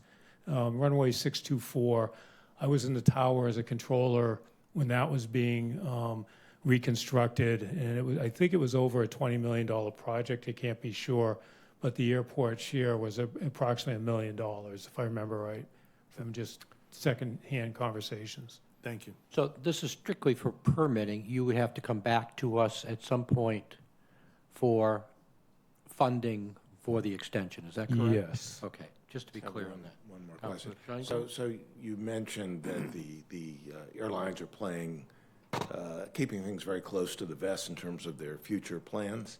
And I'm wondering how much of that is due to the current situation with the war in Iran and the increase in jet fuel prices, or do you think that's more based on the way they operate and just more reluctant to make future commitments? I think it's standard operating procedures, and after the season ends, they probably look at their books and see what they did, and if they believe they're going to have that success. With American Airlines specifically, they started service a couple of years ago to 2 airports, but because of the success they had that first season, they expanded 2 more cities the year after. But this year, it's status quo. So not sure if that's a good indicator, bad indicator. Thank you, President Tamish. So there's a few things going on here. So, and I think it would be good, you know, and this is not just something new that just came out in the last 6 months or even with this past year or since, like you said, Michael, and thank you again, Michael, for stepping in the shoes for director. Again, doing an incredible job. But I think it would be important too if you know, down the road, obviously we would probably have a workshop with the commission. But all this was approved by that commission appointed by this town council to move forward in a certain direction for the best interest of the airport. I think that's important to understand. And also in the climate where there's certain discussions about, I mean, this council, if we're worrying about, you know, participation within and growth and revenue within the airport, I think it's important to know that this council voted prior to the last election that we went to a feasibility study by Mass Development to move the airport. That doesn't exactly generate excitement about people investing in our airport when we're voting things like that. I did not vote for it, by the way. But just even if it's just a study, or, you know, they were in talking with management of the airport at that point in time, there were people looking to lease, redevelop a hangar or whatever it is that said, the council voted this way for a study. I'm not moving forward with the lease. I'm not moving forward, which costs the airport revenue. The commission, the manager, they're moving forward with things that they know. They are the, you know, Michael, you are the smartest person in the room when it comes to certain things. I understand there's expertise, but there does come a point where we need to trust the people that we've put in position and the recommendations that are putting before us to do what's best for the airport and therefore the town. If we want growth, if we want the airport to get busier, we need to at least address and look at the possibilities of growing and extending a runway so that possibly, and get positive talk about we're supporting our airport. We want to see it succeed. We want to see the jobs created, because we can talk about only services a certain percentage of people. It actually services a lot more when you think about the jobs and the revenue and the traffic it brings, not only in the summertime, but in the year round. All these different, you know, facilities that are within the airport that support our town and create jobs. I think we just need to have a reminder of that. So I thank you for that time, but I'm in support of these items, Michael, because the commission recommended it, and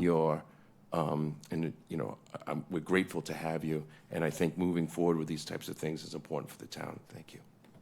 Thank you very much. And one other point to expand, no pun intended, when you extend a runway, whether the airlines are going to come here or not, a longer runway is a safer runway. If you're driving down the road and some of these planes are going 90, 100 to 140 miles an hour, every bit of pavement counts. And if you're going to add 500 feet, 800 feet, it makes for a safer runway, regardless of who's using it. I distinctly remember the plane that landed up in the Staples Plaza. I was there. Any further discussion? Councilor Lutke. Yeah, I'd like to rebut some of what Councilor Levesque is saying and also talk about The taxiway delta, that doesn't have to be done. And I know we've had spirited discussion between Councilor Deleuze and Councilor Starr about building on aquifers, building on wetlands. This taxiway is being built on a wetland. And there's just no reason for this. I understand what you're saying about geometry, but this airport doesn't need this taxiway. It just doesn't. It's a nice to have, but it's not a safety requirement. And as far as our airport commission, they don't work for the town. They work for the FAA and MassDOT Aviation. That's very clear in their charter, extremely clear. So the thought that they work for the town, they don't at all. They're very much apart from the town. And I think we need to have a discussion within the town. Councillor Vec thinks the airport should be expanded. This runway expansion, part of this study here is for easements, correct, Mike? Off-airport easements. One of the next issues, Yes, that's in here. We just said in our local comprehensive plan, we want to look at the industrial park. And yet, if you expand this, you're going to lose easements and restrict your ability to do anything in that industrial park. There's a lot to this. And we're just kind of listening to the airport commission that doesn't work for us. Previous to you, Katie Service came in here when we did that letter that Matt Levesque is talking about. And it's a very valid study to look at how we could save money. This is all federal money. We talked about taxes before, but it's all federal money. The Coast Guard is operating a facility out there. If we did team up, we could save this federal government quite a bit of money. And it's a valid study. We should look at it. And you're doing a very large, when you do the runway, you're going to exempt part of it from landing because you already have obstacle problems out there. You're doing what they call a displaced threshold, a significant one, right, Mike? Yeah, I don't remember the exact parameters of it, Very but there is a significant. displaced threshold. And you already have a precision approach there that is greater than a 3-degree glide slope. Not ideal. So what is it going to be for this new one? I think this study will look at it. Yes. And as far as going to Florida, yes, I've heard that. That's the rationale. The other part of the rationale is so that private luxury jets can come in here more easily. I don't particularly care if they come in here or not. In fact, I don't really need for them to come in here. Look at the issues they've had on Nantucket. Look at the issues. If you read the papers or look at out there, they've had to build an entirely new ramp, all this kind of stuff. We have to look at this. New Bedford to Great Fanfare had flights to Florida, okay? They flopped. I think they did it one Christmas season and then just disappeared. We've talked about airlines are very fickle. They're going to turn on a dime. They're going to turn on a dime on you. Absolutely they are. It's a ruthless business. And I don't blame them. It's very expensive business. So I think this is really a fool's errand. I do. I think work within the constraints you have there. You're providing a decent service. But for all the reasons, going through a wetland, getting rid of opportunities for us to use the industrial park, a displaced threshold, a fool's errand of flying to Florida. How many flights are you going to have a day? Who's going to do that? I mean, as I say, they did it in New Bedford. I think we're in a territory here that we really need a serious discussion. And Councilor Vec talks about the master plan. Yeah, there is a master plan that's totally coordinated with the FAA. And that master plan at the time was over $100 million. That didn't even include the terminal. I'm not sure what it would be today, but significantly more. We really need to think about what you're doing here. I agree with Charlie. I don't mind doing the must-dos. None of this is a must-do, including taxiway delta. Thank you. Thank you. Any further discussion? Seeing none, Madam Clerk? Councilors Bloom, Yes. Burdick, Yes. Clark, No. Crocker, Yes. Deleuze, No. Keene, Yes. Levesque, Yes. Ludke, No. Scheingold, Yes. Starr, Yes. Tamish, Yes. 8 yes, 3 no. Okay, the motion does pass. Is it two-thirds of the full council or two-thirds present? Present voting, okay.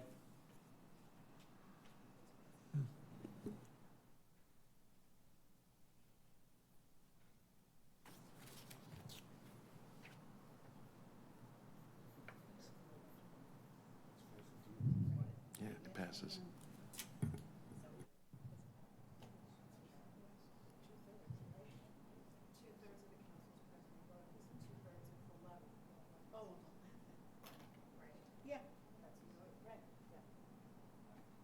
So where are we, Madam Clerk? Well, I believe we have 2/3. Okay. 8 to 3. Okay. Okay, the motion does pass. Thank you. Councilor Scheingold, please.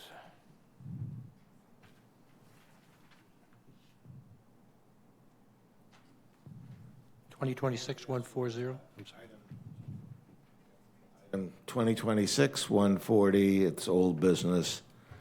Public hearing, roll call, two-thirds vote required. Appropriation and loan order in the amount of $325,000 for the purpose of funding the Runway 15-33 Aeronautical Study and Aircraft Analysis Project is outlined in the fiscal year 2027 to fiscal year 2031 Capital Improvement Plan. Second. Okay, motion has made and seconded. This is a public hearing. At this point, I will open the public hearing. I recognize Mr. Nelson for the rationale. Thank you again. And as part of the proposed runway 1533 reconstruction and extension, the airport will need to conduct an aeronautical study and acquire easements for the airport to protect the runway approaches.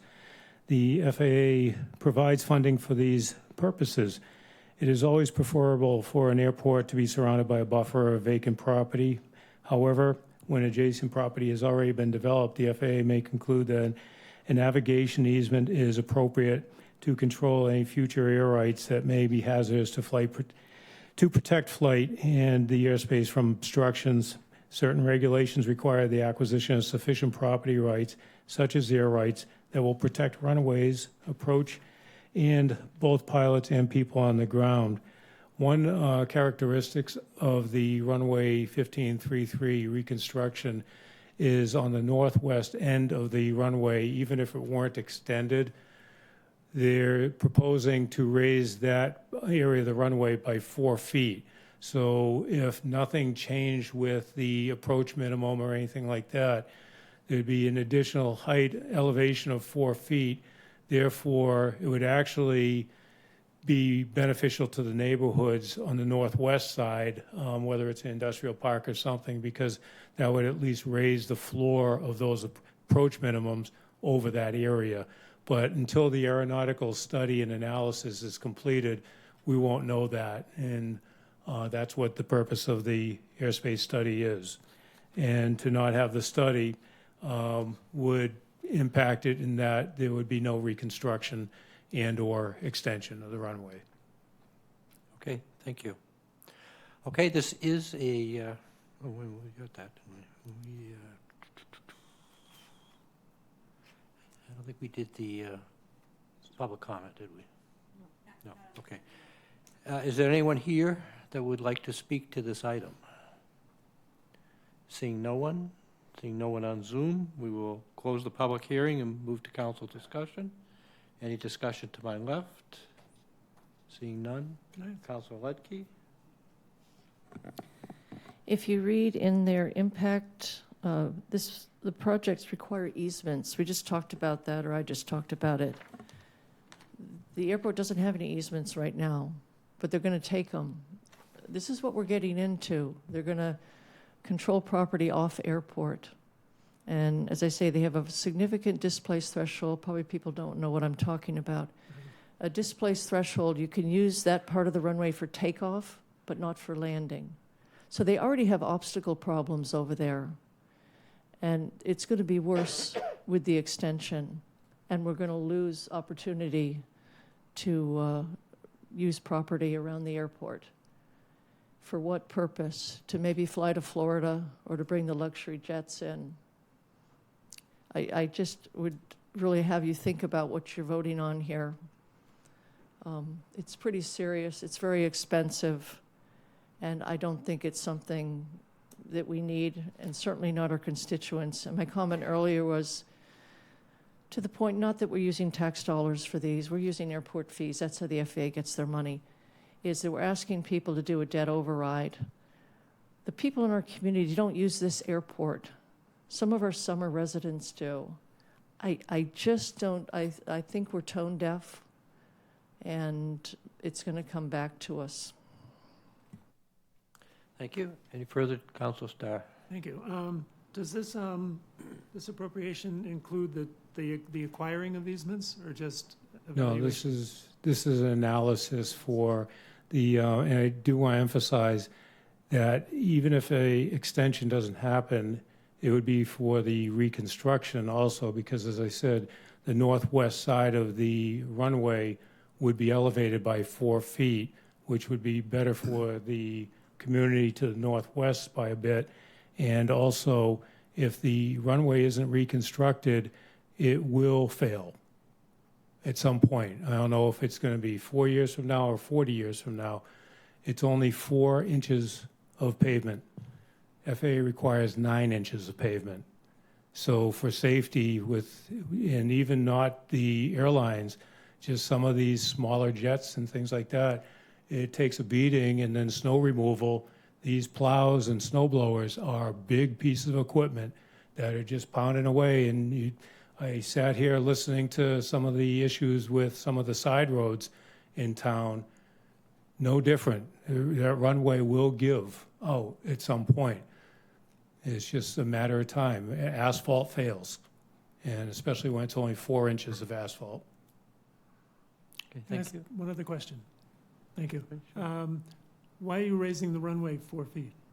That was for drainage, is for FAA geometry and design criteria. This way you have proper drainage so there's no puddling and ponding near the runway. So when they did runway 624 a few years ago, they did the same thing, but they didn't raise the runway, but they made the infield or the areas next to the runways lower to provide proper drainage. Okay, thank you. Councilor Sheingold? You're welcome. Yes, you said that raising the runway 4 feet would be better for the local community or the adjoining. How so? A little bit. So when an aircraft is landing on the runway, so it's coming up at a glide path like this, but now if you're raising the end of that runway, it raises it up a little bit, not appreciably. Probably no one will notice it except the pilots, but it's a little higher. You're welcome. Any further discussion? Seeing none, Madam Clerk? Councilors Burdick, Yes. Clark, Yes. Crocker, Yes. Deleuze, No. Keen, Yes. Levesque, Yes. Ludke, No. Sheingold, Yes. Starr, Yes. Tamish, Yes. Bloom. Yes. Okay, so that passes. 2-0. Okay, the motion does pass. Thank you. Vice President Clark, if you do 2026-141, please. Thank you very much, President Tamish. This is old business requiring a public hearing with a two-thirds vote. Roll call. Item number 2026-141, appropriation and loan order in the amount of $140,000 for the purpose of funding the design and construction of the circa 1997 Mo gas and diesel fuel vault project as outlined in the fiscal year 2027, fiscal year 2031 capital improvement plan. Second. Motion has been made and seconded. This is a public hearing. At this point, I will open the public hearing. I recognize Mr. Nelson for the rationale. Thank you. This vault was constructed a little under 30 years ago, 1997, and has passed its service life, and there's a need to relocate an emergency generator within the vicinity of this and the following items. 2 storms knocked it out, or 3 storms now, back in 2021, January 2022, and the blizzard recently in February knocked it out for 4 days, so we weren't able to provide our vehicles, plow equipment, or operations vehicles with gas, and we bought at the gas stations in the area because there was no generator. So part of the cost, to repeat, is to also move a generator next to the fuel farm and make sure that we have reliability and resiliency of the fuel farm for fueling our vehicles and apparatus. And this would also include, with the generator move, relocating or getting gas service for the generator also, and associated items that go along with that. So this would include everything that needed to happen to make sure that the gas fuel supply for the non-aircraft on the airport and backup generator is intact and installed and ready to go when the work is done. Okay, thank you. You're welcome. Is there anyone from the public that would like to be heard on this matter? Seeing no one online, I will close the public hearing, open it for council discussion. Anyone on my left? Seeing no one. On my right? Seeing no one. Madam Clerk? Councilors Clark, Yes. Crocker, Yes. Deleuze, No. Keene, Yes. Levesque, Yes. Ludke, Yes. Scheingold, Yes. Starr, Yes. Tamish, Yes. Bloom, Yes. Burdick. Yes. That's 10 yes, 1 no. Okay, the motion does pass. Councilor Bloom, 2026-142, please. Thank you, Mr. President. This is old business, referred to a public hearing, roll call majority vote, the full council. Excuse me. Item 2026-142, appropriation order in the amount of $125,000 for the purpose of funding the SRE snow removal equipment cold storage facility project as outlined in the fiscal year 2027 through 2031 capital improvement plan. Second. A motion has been made and seconded. This is a public hearing. At this point, I will open the public hearing. I recognize Mr. Nelson for the rationale. Thank you. At this time, we have a snow removal equipment building that's combined with the aircraft rescue firefighting building. So all of the apparatus is in that one building, and it is simply just not large enough anymore to hold all of the vehicles that we have. So, for example, we have one blower for the airport that had been sitting outside for I don't know how many years. Since I started working at the airport in 2022, I passed the snow blower on Barnstable Road every day just watching it rust, and it is now beyond repair because it's been sitting out in the elements that long. And so this building would enable us to have a dedicated building just for snow removal equipment and make more space for the aircraft rescue firefighting equipment and supplies that are presently on the airport, including the new airport vehicle, Airport 8, which is a aircraft rescue firefighting vehicle that is, we actually had to store that outside until we juggled some stuff around in February before the blizzard to accommodate it in the building. So that's the request. Okay, thank you. You're welcome. This is a public hearing. Is there anyone from the public who would like to be heard on this matter? Seeing no one online, I will close the public hearing and open council discussion. On my left, seeing none. On my right, seeing none. Madam Clerk. Councilors Crocker, Yes. Deleuze, Yes. Keene, Yes. Levesque, Yes. Ludke, Yes. Scheingold, Yes. Starr, Yes. Tamish, Yes. Bloom, Yes. Burdick, Yes. Clark. Yes. 11 yes. Thank you. Councilor Deleuze, 26143, please. 143.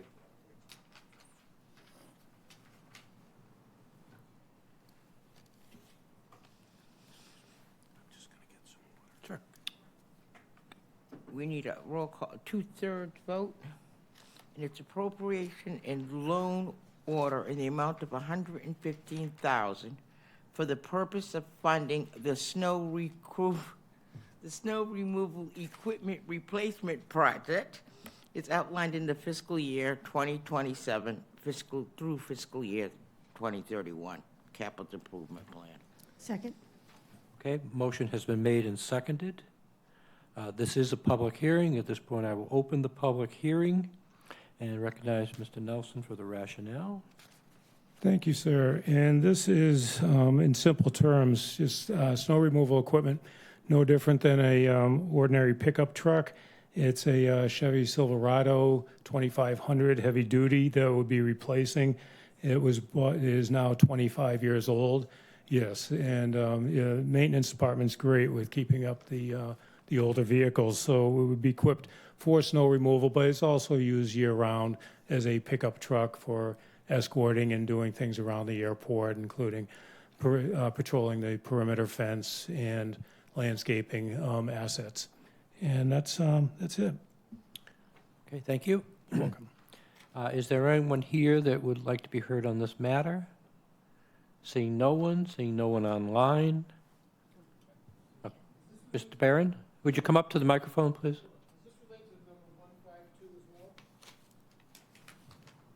A different truck. Different truck. Again, I'm gonna harp on the cost. It's just the way I am. Right. Yeah, Ken Barron, Centerville. Just a simple Google for a Chevy 2500, which is a 3/4 ton pickup, you're talking $115,000 here. I just Googled it. You can get one for like $75,000. So this is the price differences I'm talking about. Bargain shopping. I mean, is there any reason you need a $115,000 truck to plow snow and drive around the airport? That's my concern. And that just falls into place with all other items that are here, like I said, every town council meeting. Are you getting the best price? I know you said you get three quotes, but is that really the best price you can possibly get? You know, you can just Google, get one 75, 80 grand for a brand new, same thing, 2500 pickup truck. Okay? Maybe we ought to do a little more coupon clipping. Thank you. If you find a coupon, I'd like to have one for that.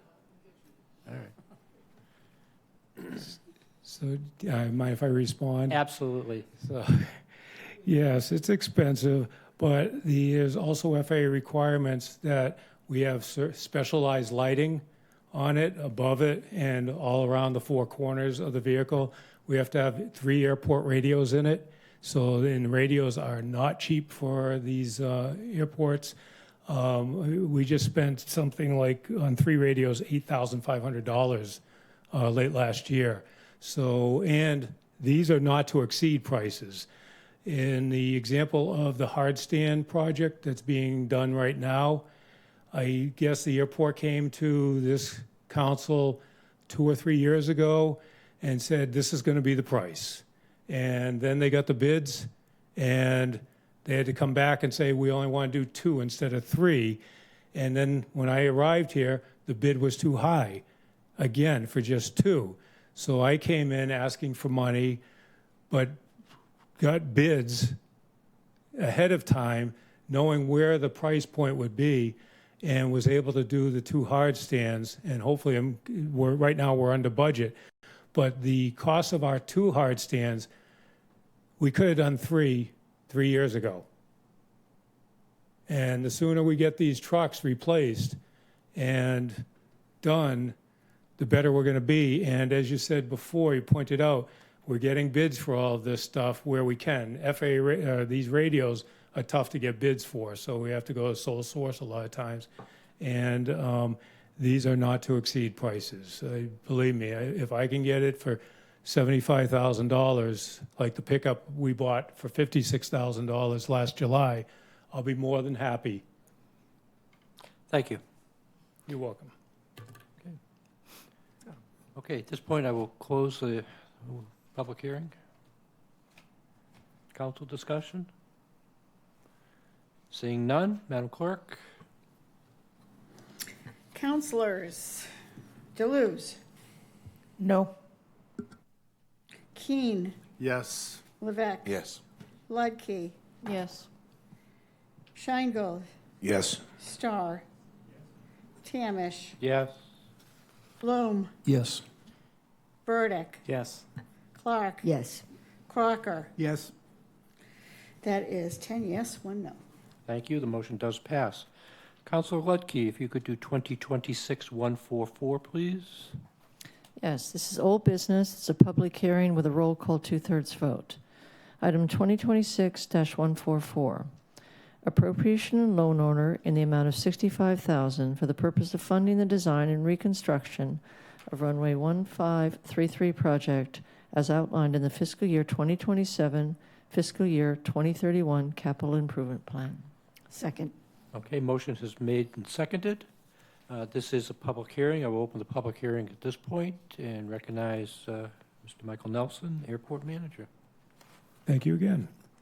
And as part of the FAA's goals to improve and correct airport layout deficiencies, enhance aircraft safety, and ensure compliance with regulatory guidance, this project serves to correct non-standard construction associated with the pavement thickness of runway 1533 in advance of taxiway Delta and taxiway Echo realignment projects and shifting and extending runway 15 to ensure compliance.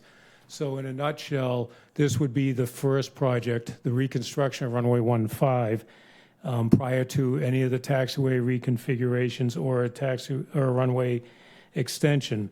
As part of the proposed 1533 reconstruction, the airport will need to improve the thickness of the pavement to accommodate the existing aircraft that use the airport today.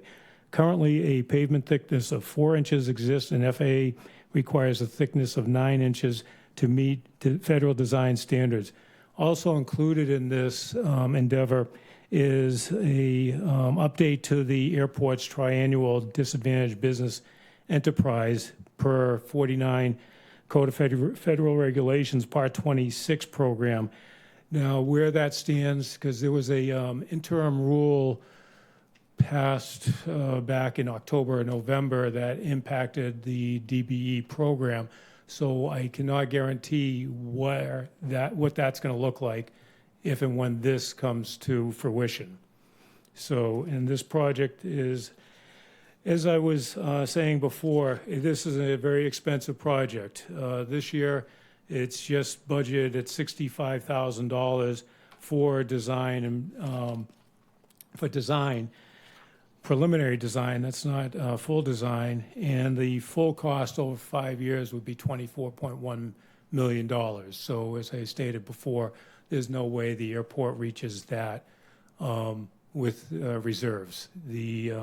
But the reconstruction is needed to prevent what I had said before. I won't belabor the point of potential pavement failure, things like that. Thank you. Thank you. Is there anyone from the public that would like to be heard on this matter? Seeing no one online, I will close the public hearing and open it for council discussion to my left. Seeing no one on my right, Councilor Lutke. Mike, you stated earlier you're not sure when this runway will fail, 4 years or 40 years. You just redid runway 624. Most of your flights are seasonal.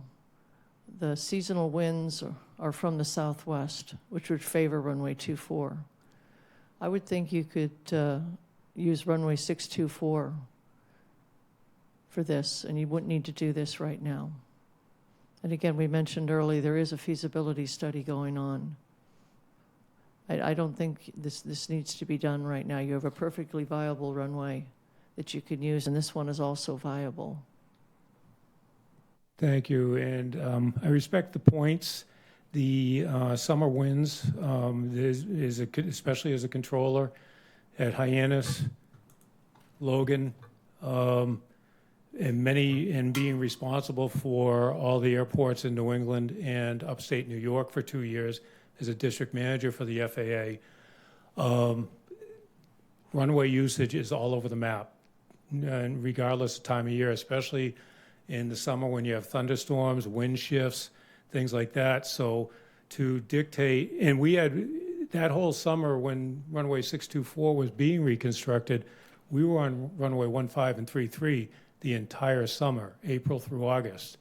And so it's not just a seasonal airport in this respect, because there are aircraft landing, especially during blizzards, runway 1533, during snow events, post-snow events, year-round. We're using these runways year-round, and what's best for the pilots is to be able to have runways that are most aligned with the wind any time of the year, all the time. So when there is a runway that, yes, it might fail, never in my lifetime, but it may fail in my lifetime, and God forbid it happens on my watch with an aircraft landing or taking off and people are hurt. That's the bottom line in my book. Any further discussion? Seeing none, Madam Clerk? Counselors. Keen. Yes. Levesque. Yes. Ludke. No. Scheingold. Yes. Starr. Yes. Tamish. Yes. Bloom. Yes. Burdick. Yes. Clark. Yes. Crocker. Yes. Deleuze. No. So it's 2 no, 9 yes. Thank you. Motion does pass. Let's see, Councilor Burdick, if you could do 2026-150, please. Thank you. Item 2026-150, appropriation order in the amount of $417,000 for the purpose of funding the SRE equipment replacement of a Caterpillar 950F loader project as outlined in the fiscal year 27 through 31 capital improvement plan. Second. Motion has been made and seconded. This is a public hearing. At this point, I will open the public hearing. I recognize Mr. Nelson for the rationale. Thank you. And this is an extremely large front loader that is vital to snow removal operations at the airport.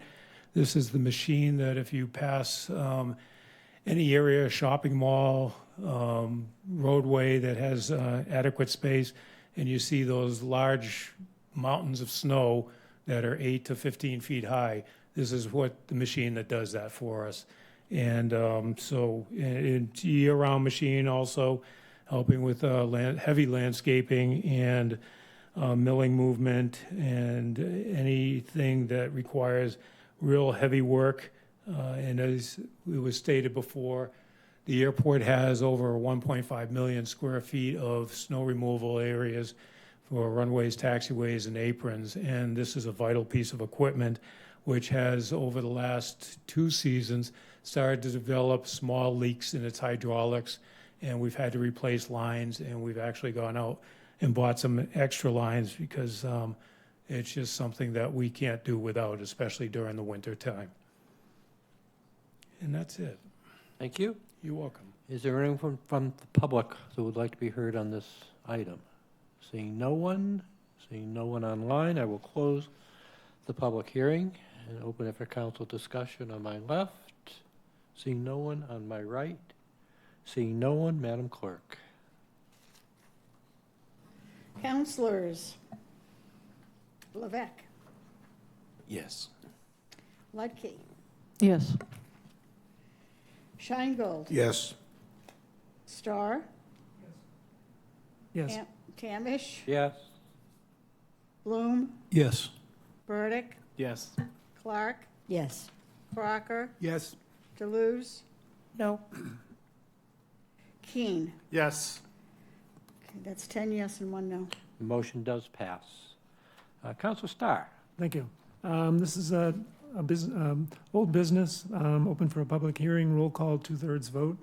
Number 2026-151, appropriation and loan order in the amount of $400,000 for the purpose of funding the design, permitting, and construction of a Jet A 20,000-gallon tank, pump, and valve system project as outlined in the fiscal year 2027-2031 capital improvement plan. Second. Okay, motion has been made and seconded. This is a public hearing. At this point, I will open the public hearing and recognize Mr. Nelson for the rationale. Thank you again. And this also includes the prep and painting of the existing 3 20,000-gallon tanks on the airport. And the just requiring painting goes the rust to make sure there's no degradation of those tanks. And also, due to the increasing fuel sales, an additional 20,000-gallon tank is needed for capacity to meet airport customer demand and ensure that there are no interruptions with Jet A fuel on airport due to missed deliveries, due to supply chain issues, delivery issues caused by Cape Cod traffic, or fuel truck delivery mechanical breakdowns. In addition, reconfiguration of the valve, shutoffs, and pump is required to gain ability to take one or more tanks offline for repair, maintenance, and/or testing, an ability that the airport doesn't have at this time. And right now, for whatever reason, it was designed so that if we need to do maintenance on any of the valves or lines between tanks, all 3 of the tanks have to be shut down. So the only backup for us on the airport is our fuel delivery tank trucks. And for the winter months, to save money, we go down to 2 trucks per year. So it's only 10,000 gallons in capacity, and compared to 70,000 gallons of capacity. And during the summer, we have 4 of those trucks for 20,000 gallons of capacity on wheels. And right now, we're projected to sell approximately 1.6 million gallons of Jet A fuel. And that's our main revenue source for the airport by far. And to not have the resiliency of the extra 20,000-gallon tank with the demand we have would potentially put us at risk of not being able to supply the aviators that come to the airport. Thank you. You're welcome. Is there anyone from the public who would like to be heard on this matter? Seeing no one online, we'll open it for council discussion. Anyone on my right? Councilor Lutke? Yeah, Mike, can you tell us who you're selling your fuel to? It's all jet aircraft for the most part, with some turboprops.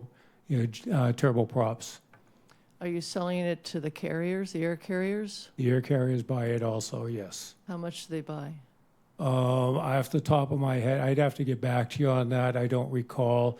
JetBlue, not a huge amount for the plane, but they're only doing traveling from Hyannis to John F. Kennedy. So if they're anything like me and I shop my gas prices when I'm driving around, and if Kennedy's selling it cheaper, I'd buy it at Kennedy, come here, tanker, or not take fuel here and go back to Kennedy. American is a very steady customer, and I want to say off the top of my head, a minimum of 400,000 gallons last summer. Okay, are you still getting the private jets coming from Nantucket over to fuel up? I don't know where they come from. I hear that there's quite a few that do come here to fuel. Some park overnight because of constraints for parking on Nantucket, and also for price benefit at the airport on the East Ramp. But you'd never have run short with what you have. The last couple of weeks we were a little short, but we had full capacity. Last summer we didn't, because we didn't have one breakdown. We order our fuel program.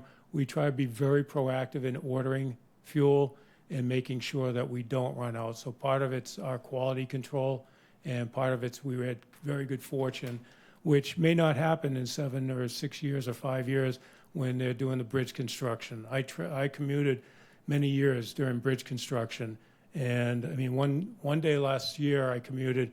It took me an hour and a half to do a usual 30-minute drive to the airport, and some of my friends that went from Boston to the Cape took 4 hours. And so, okay. Thank you. Any further discussion? Seeing none, Madam Clerk? Counselors, Ludke, No. Scheingold, Yes. Starr, Yes. Tamish, Yes. Bloom, Yes. Burdick, Yes. Clark, Yes. Crocker, Yes. Deleuze, No. Keene, Yes. Levesque. Yes. 9 yes, 2 no. Okay, thank you. The motion does pass. Councilor Levesque, 2026-152, please. Thank you, Mr. President. Old business, public hearing, roll call, 2/3 majority vote of council present. It's item number 2026-152, appropriation loan order in the amount of $115,000 for the purpose of funding the replacement of Chevy 2500 HD circa 2001 snow removal equipment project as outlined in the fiscal year 2027, fiscal year 2031 capital improvement plan as written. Second. Okay, motion has been made and seconded. This is a public hearing. I will open the public hearing. Recognize Mr. Nelson for the rationale. Thank you. And this one's pictured on the bottom right of the screen. As you can see, this isn't an ordinary pickup truck. This one's equipped with a loading bay, and it is used for many different items, especially moving heavy equipment in and around the airport, in addition to its snow removal capabilities. And it also needs to be equipped with the lighting. As you can see on that picture, there is a light on the dome there. It's got the lights also on the front of the cab, and requires FAA radios too for the cost. So, and as the picture depicts, there's a lot of heavy steel on that thing. So that's about it. Okay, thank you. You're welcome. Is there anyone from the public that would like to be heard on this matter? Seeing no one online, I will close the public hearing. Council discussion. Anyone on my left? Anyone on quick my question. right? Council Starr? Is this item 152? Correct, 152. Okay. Is it a Ford 350 or a Chevy 250? It says Chevy 2500 HD. I'm looking. Let me look at the. I'm looking at. I'm looking at the pictures. Replace airport. Airport number 31. Is that the truck you're replacing? Yes. Okay. So the old one is a Ford 350. Yes. Okay, and the new one's a Chevy. Okay. Okay. Thank you. You're welcome. Okay, any further discussion? Seeing none, Madam Clerk? Counselors, Scheingold, Yes. Starr, Yes. Tamish, Yeah. Bloom, Yes. Burdick, Yes. Clark, Yes. Crocker, Yes. Deleuze, Yes. Keene, Yes. Levesque, Yes. Ludke. Yes. It's 11 yes. The motion does pass. I would like to thank everyone for being here early, and do I have a motion to adjourn? So, second. Motion made and seconded, all in favor? Aye. Aye.